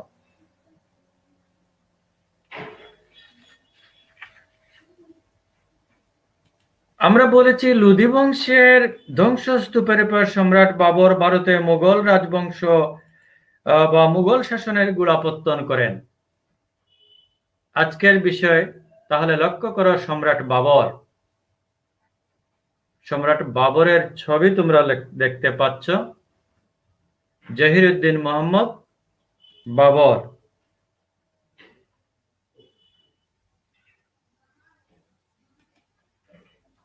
দীর্ঘদিনের একটি সুপ্রতিষ্ঠিত মুসলিম সালতানাতের পতন ঘটিয়ে নতুন সাম্রাজ্য প্রতিষ্ঠা কোনো তাৎক্ষণিক ঘটনার ফল হতে পারে না। বস্তুত সমকালীন ভারতের রাজনৈতিক, আর্থসামাজিক, সামরিক অবস্থার দুর্বলতাই ভারতে মোগল সাফল্যকে সহজতর করেছিল। এখানে একটা প্রশ্ন আসতে পারে, 300 বছরের অধিক সময় যে সালতানাত দিল্লি শাসন করেছে, তাদেরকে কিভাবে সম্ভব হলো জহিরুদ্দিন মোহাম্মদ বাবরের পক্ষে? আমরা এখানে বলেছি যে সমকালীন ভারতের রাজনৈতিক, আর্থসামাজিক, সামরিক অবস্থার দুর্বলতার কথা বলেছি। এই সামরিক অবস্থার দুর্বলতাই ভারতে মুঘল সাফল্যকে সহজতর করেছিল। সুতরাং রাজনৈতিক বাবর যখন ভারত আক্রমণ করেন, তখন দিল্লির সুলতান ছিলেন ইব্রাহিম লোদি। তোমরা লক্ষ্য করো, এই পাঠ শেষে তোমরা যে বিষয়গুলো জানবে, মুঘল শাসন সম্পর্কে তোমরা জানবে, সম্রাট বাবরের পরিচয় বলতে পারবে, ভারতে মুঘল শাসন প্রতিষ্ঠা বাবরের অবদান ব্যাখ্যা করতে পারবে এবং এই সাফল্যের কারণ ব্যাখ্যা করতে পারবে।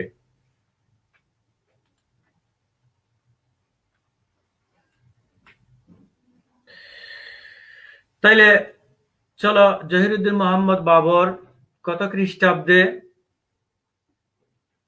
1483 খ্রিস্টাব্দে 14 ফেব্রুয়ারি ফারগানায় উজবেকিস্তান প্রদেশে আন্দিজান শহরে তিনি জন্মগ্রহণ করেন। চিত্রটা তোমরা দেখলে, একদিকে বুখারা, সমরকন্দ, থাসকন্দ, আর আরেকদিকে ফারগানা তোমরা দেখতে পেলে। এবার দেখো, বাবরের সংক্ষিপ্ত পরিচয় আমরা এখানে নিয়ে এসেছি। মুঘল সাম্রাজ্যের প্রতিষ্ঠাতা, তার প্রথম পরিচয় আমরা বলবো ভারতীয় উপমহাদেশে তার সমাধিস্থল ডান দিকে লক্ষ্য করো, বাগ-ই-বাবর 1531 খ্রিস্টাব্দে।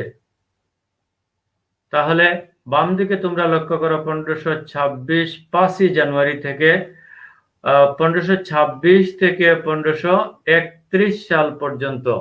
মাতার নাম ছিল কুতলুক নিকার খানম, পিতার নাম ছিল অমর শেখ মির্জা।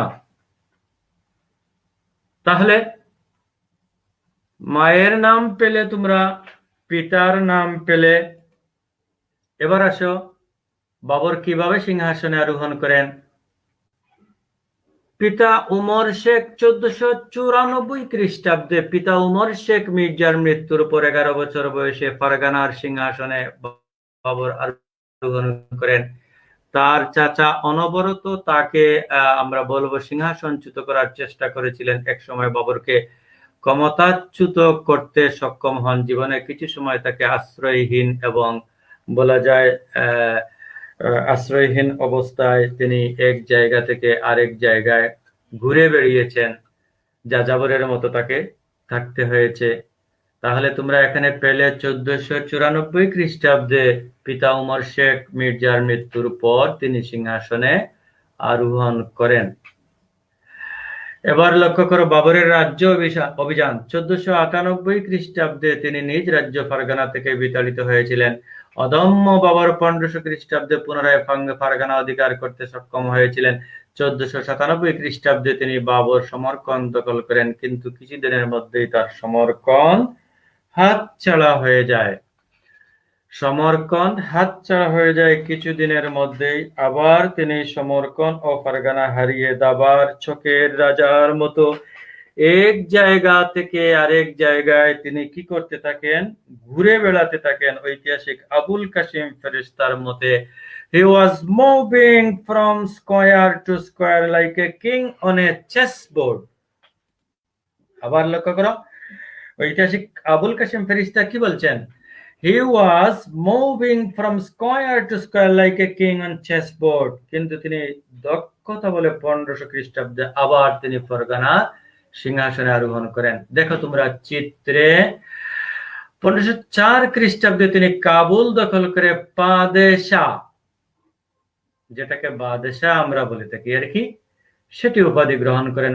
অল্প সময়ের মধ্যেই পুরো আফগানিস্তান তার নিয়ন্ত্রণে চলে আসে। তো কাবুলে আধিপত্য প্রতিষ্ঠা নিয়ে আমরা যেটা বলবো যে স্বদেশী সাম্রাজ্য প্রতিষ্ঠার আশা ত্যাগ করে বাবর অভ্যন্তরীণ রাজনৈতিক গোলযোগের সুযোগে নিয়ে 1504 খ্রিস্টাব্দে রাজা আরগুনকে পরাজিত করে কাবুল দখল করেন। এবার দেখো, বাবর ভারতবর্ষে অভিযান পরিচালনার দিকে তিনি মনোযোগ দেন। এ সময় দিল্লিতে শাসন, বাবর যখন সিংহাসনে আরোহণ করেন, ভারতে মুঘল সাম্রাজ্য প্রতিষ্ঠা করেন, তখন দিল্লিতে কোন বংশের শাসন প্রতিষ্ঠিত ছিল? উত্তর, লোদি বংশের শাসন প্রতিষ্ঠিত ছিল। এবার দেখো লোদি বংশকে কিভাবে তিনি তাড়িয়ে বা লোদি বংশের পরাজয়ের মধ্য দিয়ে ভারতবর্ষে মুঘল সাম্রাজ্য কিভাবে প্রতিষ্ঠা হয়। লোদি বংশের রাজনৈতিক গোলযোগের সুযোগে বাবর, লক্ষ্য করো এখানে একটা সন লিখে আছে, 1526 খ্রিস্টাব্দে পানিপথের প্রথম যুদ্ধে সুলতান ইব্রাহিম লোদিকে পরাজিত করে ভারতে মুঘল সাম্রাজ্যের ভিত্তি স্থাপন করেন। তাহলে কত খ্রিস্টাব্দে পানিপথের প্রথম যুদ্ধ সংঘটিত হয়েছিল? 1526 খ্রিস্টাব্দে। তাইলে ভারতবর্ষের ইতিহাসে এই যুদ্ধ মানে পানিপথের প্রথম যুদ্ধে বাবর সর্বপ্রথম চীন থেকে আনা কামান ব্যবহার করেন। ফলে বীরত্বের সাথে প্রাণপণ যুদ্ধ করেও ইব্রাহিম লোদি পরাজয় বরণ করেন এবং নিহত হন। তাহলে তোমরা দেখতে পাচ্ছ এই জায়গাটা, দি ব্যাটেল অফ পানিপথ 21 এপ্রিল 1526, এই জায়গাটা তোমাকে ভালো করে বুঝতে হবে। 1526 খ্রিস্টাব্দের 21 এপ্রিল বাবর ইব্রাহিম লোদির সাথে ঐতিহাসিক পানিপথ প্রান্তরে সরাসরি যুদ্ধে অংশ নেন। পানিপথ বর্তমান ভারতের রাজধানী দিল্লি থেকে 80 কিলোমিটার উত্তরে হরিয়ানা রাজ্যে অবস্থিত। এ প্রান্তরে বাবর এবং ইব্রাহিম লোদির মধ্যে সংগঠিত রক্তক্ষয়ী যুদ্ধ ইসলামের ইতিহাসে প্রথম যুদ্ধ নামে, পানিপথের প্রথম যুদ্ধ নামে পরিচিত। তাহলে আমরা এটা শেষ করলাম যে আগ্নেয়াস্ত্র, মোগল বাহিনীর কামান এবং আগ্নেয়াস্ত্রের আঘাতের ফলে। এবার দেখো 1527 খ্রিস্টাব্দে আরেকটা যুদ্ধ সংঘটিত হয়, খানুয়ার যুদ্ধ। বাবর পানিপথের প্রথম যুদ্ধে জয়লাভ করে দিল্লি ও আগ্রা অঞ্চলে মুঘল প্রভুত্ব প্রতিষ্ঠা করলে রানা সংগ্রাম সিংহ শঙ্কিত হয়ে পড়েন। ফলে খানুয়ার যুদ্ধ সংগঠিত হয়। তাহলে কত খ্রিস্টাব্দে? 1527 খ্রিস্টাব্দে 16 March, the battle of Khanwa. 17th March 1527 Rana Sangram সিংহের নেতৃত্বে উদয়গড়ের উদয় সিংহ, মারওয়াড়ের ভীম সিংহ, এরপরে হলো মেদিনীরাও, মেওয়াটের হাসান খান, অন্যান্য ভারতীয় রাজাদের সমন্বয়ে গঠিত সামরিক মৈত্রী জোট 1527 খ্রিস্টাব্দের 16 মার্চ আগ্রার অদূরবর্তী খানুয়ার প্রান্তরে মুঘল বাহিনীর সাথে সরাসরি যুদ্ধে অংশ নেয়। যৌথ বাহিনীতে 120 জন সেনাপতি, দেখো বাম দিকে লেখা আছে 120 জন। রানা সংগ্রাম সিংহ তার 120 জন সেনাপতি, 80,000, মতান্তরে কেউ কেউ বলেছেন 1,20,000 অশ্বারোহী সৈন্য এবং 500 হস্তি বাহিনী নিয়ে অংশগ্রহণ করেছিলেন। অন্যদিকে অল্প সংখ্যক সৈন্য নিয়ে বাবর স্বয়ং যুদ্ধক্ষেত্রে সেনাপতির দায়িত্ব গ্রহণ করেন এবং রানা সংগ্রাম সিংহের বিরুদ্ধে যুদ্ধযাত্রা করেন। এই যুদ্ধে বিশাল রাজপুত বাহিনীর বিরুদ্ধে যুদ্ধ করতে মুঘল বাহিনী ইতস্তত করলে বাবর নেপোলিয়ন বোনাপার্টের মতো এক অনল বর্ষীয় তেজদীপ্ত ভাষণ দিয়ে তার ক্ষুদ্র সেনাবাহিনীকে যুদ্ধের অগ্নিমন্ত্রে তেজদীপ্ত করে উদ্বুদ্ধ করেন। ফলে মুঘল গোলন্দাজ বাহিনীর ক্ষিপ্ত আক্রমণ কামানের গোলার আঘাতে শক্তিশালী রাজপুত বাহিনীর ছত্রভঙ্গ হয়ে পড়ে। প্রায় 10 ঘন্টার যুদ্ধে অসাধারণ বিক্রম দেখলেও শেষ পর্যন্ত রাজপুত শক্তির পরাজয় ঘটে। হাসান খান রাজা উদয় সিংহের বহু রাজপুত দলপতি যুদ্ধক্ষেত্রে নিহত হন। গুরুতর আহত অবস্থায় রানা সংগ্রাম সিংহ পালিয়ে আত্মরক্ষা করেন। অবশ্য কিছুদিনের মধ্যে তিনি মৃত্যুবরণ করেন। তাহলে রানা সংগ্রাম সিংহের বিপুল সৈন্যবাহিনী সত্ত্বেও বাবরের কম সংখ্যক সুদক্ষ সৈন্যবাহিনীর নিকট শোচনীয়ভাবে পরাজিত হন কামানের গোলায় এবং তুলগুমা। এটা স্পেশাল যে কামানের গোলা এবং তুলগুমা কি জটিকা বাহিনী যেটাকে বলা হয়, এই তৎপরতায় মেবারের সৈন্যবাহিনী বিধ্বস্ত হয় এবং রানা প্রাণ বয়ে পলায়ন করেন।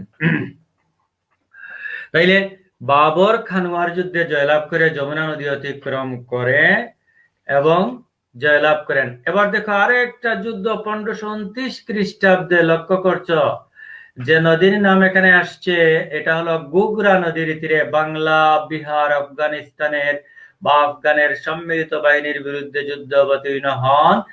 এই যুদ্ধে আফগান শক্তি পরাজিত হয়। উত্তর ভারতে বিরাট অংশ বাবরের অধিকারভুক্ত হলো। ঐতিহাসিক স্ট্যানলি ল্যান্ডপুলের মতে একটা উদ্ধৃতি আছে, এখানে তোমরা লক্ষ্য করো, পড়ো সেই উদ্ধৃতিটা। ভারত বিজয়ের দ্বারা বাবর মুঘল বংশের যে আগমন সূচনা করেছিলেন, এটাই তাকে ইতিহাসে স্থায়ী আসন দান করে। এরপরে আরেকটা ছিল চান্দেরি দুর্গ দখল। খানুয়ার যুদ্ধের বিজয়ের পর বাবর মেওয়াটের রাজধানী আলওয়ার, চান্দাওয়ার এবং রাপ্পরি ইটাওয়া পুনরায় অধিকার করে চান্দেরি মেদিনী রাওয়ের বিরুদ্ধে অগ্রসর 1528 খ্রিস্টাব্দে 29 জানুয়ারি তাকে পরাজিত করে চান্দেরি দখল করেন।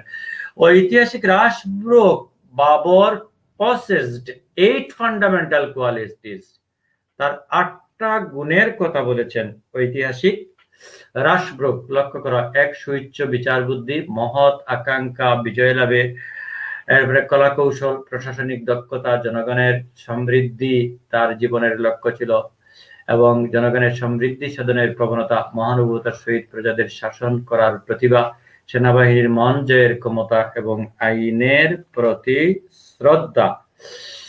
তাইলে আবার দেখো প্রশাসনিক সংস্কারের দিক থেকে প্রতিটি এলাকার সঙ্গে চিঠিপত্র আদানের জন্য তিনি ওয়ালি, প্রাদেশিক গভর্নর, দেওয়ান, রাজস্ব কর্মকর্তা, শিকদার, সমর কর্মকর্তা, কোতোয়াল, নগর কর্মকর্তা নিযুক্ত করেন। এখানে 4 জন প্রশাসনিক কর্মকর্তার নাম তোমরা দেখলে।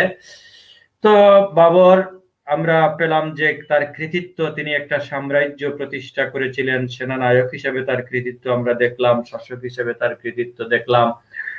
জনকল্যাণমূলক তিনি কি কাজ করেছিলেন সেগুলো তোমরা লক্ষ্য করো, এখানে পর্যায়ক্রমে দেয়া আছে। উদ্যান, পার্ক, নর্দমা, সেতু, সড়ক, এই জনগণের কল্যাণের জন্য তিনি এই কাজগুলো করেছিলেন। বিদ্যা ও সংস্কৃত অনুরাগীও তিনি ছিলেন। বাবর অনেক মক্তব, মাদ্রাসা, মসজিদ প্রতিষ্ঠা করেছিলেন, যেমন অযোধ্যার বাবরি মসজিদ।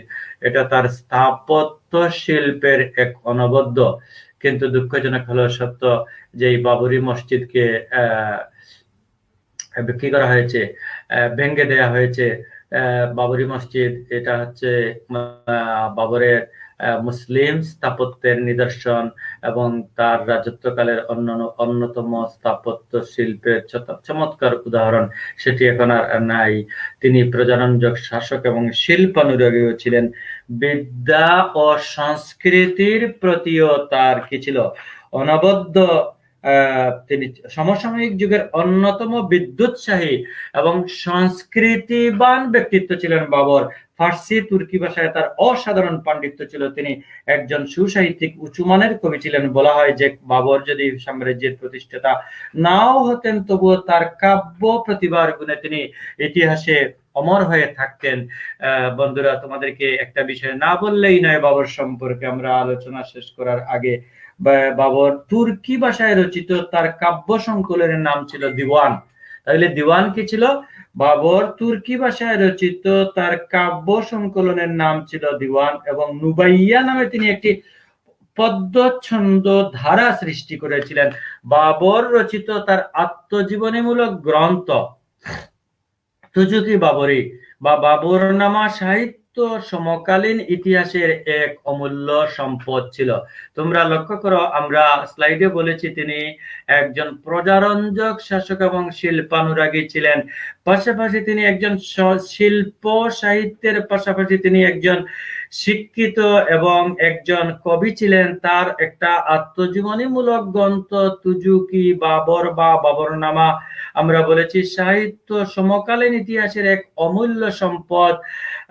খাত-ই-বাবরি নামে লিপি শৈলীর স্রষ্টা ছিলেন তিনি। একজন সঙ্গীত প্রেমী হিসেবে তিনি ফার্সি তুর্কি ভাষায় অনেক সঙ্গীত রচনা করেছিলেন। যন্ত্র শিল্পেও তার দক্ষতা ছিল, বাঁশি বাজানো ছিল তার প্রিয় শখ। তাহলে তুজুকি বাবরি তুর্কি ভাষায় রচিত একটি আত্মজীবনীমূলক গ্রন্থ। চমৎকার রচনা শৈলী, ভাষার মাধুর্য, কারুকাজ, উন্নত বর্ণারীতি, তত্ত্বের নির্ভর যোগ্যতার জন্য এই গ্রন্থটি পণ্ডিত সমাজে প্রশংসা অর্জন করেছে। অনেক সময় তোমাদের প্রশ্ন থাকে যে তুজুকি বাবুর কি, তো তোমরা এটা বলতে পারো যে সাহিত্যের সর্বযুগের সাহিত্যের মনোমুগ্ধকর রোমাঞ্চকর সৃষ্টিগুলোর অন্যতম বলে মনে করেন ঐতিহাসিকগণ। ভূয়সী প্রশংসা করেছেন ঐতিহাসিকগণ। পূর্বদেশীয় কোন নৃপতি বাবরের মতো এরূপ সুস্পষ্ট মনোমুগ্ধকর সত্যনিষ্ঠ আত্মজীবনী রচনা করতে পারেননি। এই গ্রন্থে বাবর তার ব্যক্তি জীবনের নানা দিক, প্রশ্ন আসতে পারে এই গ্রন্থে কি কি তিনি আলোচনা করেছেন। ব্যক্তি জীবনের নানা দিক, দোষ গুণ, দক্ষতা, সীমাদক্ষতা, সীমাবদ্ধতা, সুখ দুঃখ, সাফল্য, ব্যর্থতার কথা সবিস্তারে বর্ণনা করেছেন। এই গ্রন্থটি মধ্য এশিয়া, আফগানিস্তান, বিশেষ করে সমকালীন ভারতের রাজনৈতিক আর্থসামাজিক অবস্থার এক গুরুত্বপূর্ণ ভান্ডার। বাবর তার বর্ণনায় ভারতের শহর গ্রামগুলোর অপরিচ্ছন্ন, অস্বাস্থ্যকর বলে উল্লেখ করেছেন। পাহাড়, পর্বত, জঙ্গল, জলপ্রপাত, ঝর্ণা, ফুলের বাগান, শোভিত বৈচিত্র্যময় প্রাকৃতিক সম্পদে পূর্ণ কাবুলের তুলনায় তিনি উত্তর ভারত এবং মধ্য ভারতের সমভূমিকে বৈচিত্র্যহীন এবং একঘেয়ে বলে বর্ণনা করেছেন। অবশ্য ভারতের বর্ষাকালীন প্রকৃতি নদী বাবরকে আকৃষ্ট করেছে বলে তিনি তার গ্রন্থে উল্লেখ করেছেন। তবে ভারতের জনসাধারণের ব্যাপারে তিনি ইতিবাচক মনোভাব দেখাতে পারেননি। গ্রন্থটি 1590 খ্রিস্টাব্দে আব্দুর রহিম খানি খানান বাবুর নামা নামে ফার্সিতে এবং 1826 খ্রিস্টাব্দে জন লেইডেন এবং উইলিয়াম 1590 খ্রিস্টাব্দে আব্দুর রহিম খানি খানান বাবরনামা ফার্সিতে, 1826 খ্রিস্টাব্দে জন লেইডেন এবং উইলিয়াম আর্সেনিক এটি ইংরেজি ভাষায় অনুবাদ করেন। এই গ্রন্থটি 2 খণ্ডে বাংলায় অনুবাদ করেছেন প্রিন্সিপাল ইব্রাহিম কা। বাংলা একাডেমি অনুবাদ প্রকাশ করেছেন। তোমাদেরকে কথাগুলো বললাম যেহেতু তার এই গ্রন্থটি সম্পর্কে অনেক সময় প্রশ্ন করা হয় যে তুজুকি বাবুর কি। আশা করি তোমরা ইনফরমেশন গুলো পেলে। তাহলে জনকল্যাণমূলক কাজের মধ্যে তোমরা দেখলে উদ্যান, পার্ক, এরপরে সড়ক তৈরি, সেতু তৈরি, এরপরে তিনি কি করেছেন, নর্দমা তৈরি করেছেন এবং তার শিল্প সাহিত্যের বিশেষ করে আর্কিটেকচার যে বিষয়গুলো, বাবরি মসজিদের কথা আমরা বললাম। এবার আমরা চলো কিছু তোমাদেরকে প্রশ্ন এবং উত্তর। বাবর ফারগানা সিংহাসনে কখন বসেন? তোমরা আলোচনা লক্ষ্য করলে দেখবে এর উত্তরটা সেখানে রয়েছে। বাবর কখন মুঘল সাম্রাজ্য প্রতিষ্ঠা করেন? পানিপতের যুদ্ধ কার সময়ে সংগঠিত হয়? বাবর কার বংশধর ছিলেন? এই প্রশ্নগুলোর উত্তর তোমরা পাবে। পানিপতের প্রথম যুদ্ধের তাৎপর্য ব্যাখ্যা করো। খানুয়ার যুদ্ধকে চূড়ান্ত নিষ্পত্তিকারী যুদ্ধ কেন বলা হয়? এরপরে আরো কিছু প্রশ্ন লক্ষ্য করো। 1528 খ্রিস্টাব্দে বাবর কোন দুর্গ অধিকার করেন? উত্তরটা দেয়া আছে। কোন বংশের পরাজয়ের মধ্য দিয়ে বাবর ভারতে মুঘল শাসন প্রতিষ্ঠা করেন? এই প্রশ্নগুলো তোমরা আলোচনা থেকে পাবে। এবার আসো বাড়ির কাজ। সম্রাট বাবরের পরিচালিত যুদ্ধ সমূহে তার সাফল্যের কারণ অনুসন্ধান করো এবং ব্যাখ্যা করো। এখানে আমরা ওই যে তার সামরিক বাহিনীর কথা বলেছি, এই কথাগুলো তোমাদের আসতে হবে এবং বিশেষ করে কামান এবং তুলগুমার কথা বলেছি, এগুলো ব্যবহার করার ফলে তিনি সাফল্য অর্জন করেছেন। এই বিষয়গুলো তোমাদের আলোচনায় আসতে হবে। তোমাদের সবাইকে ধন্যবাদ জানিয়ে আজকের মতো আমাদের অনলাইন ক্লাসের পরিসমাপ্তি ঘোষণা করলাম। Thanks all of you. ভালো থেকো, সুস্থ থেকো। আগামী ক্লাস পর্যন্ত তোমাদের শুভকামনা রইল।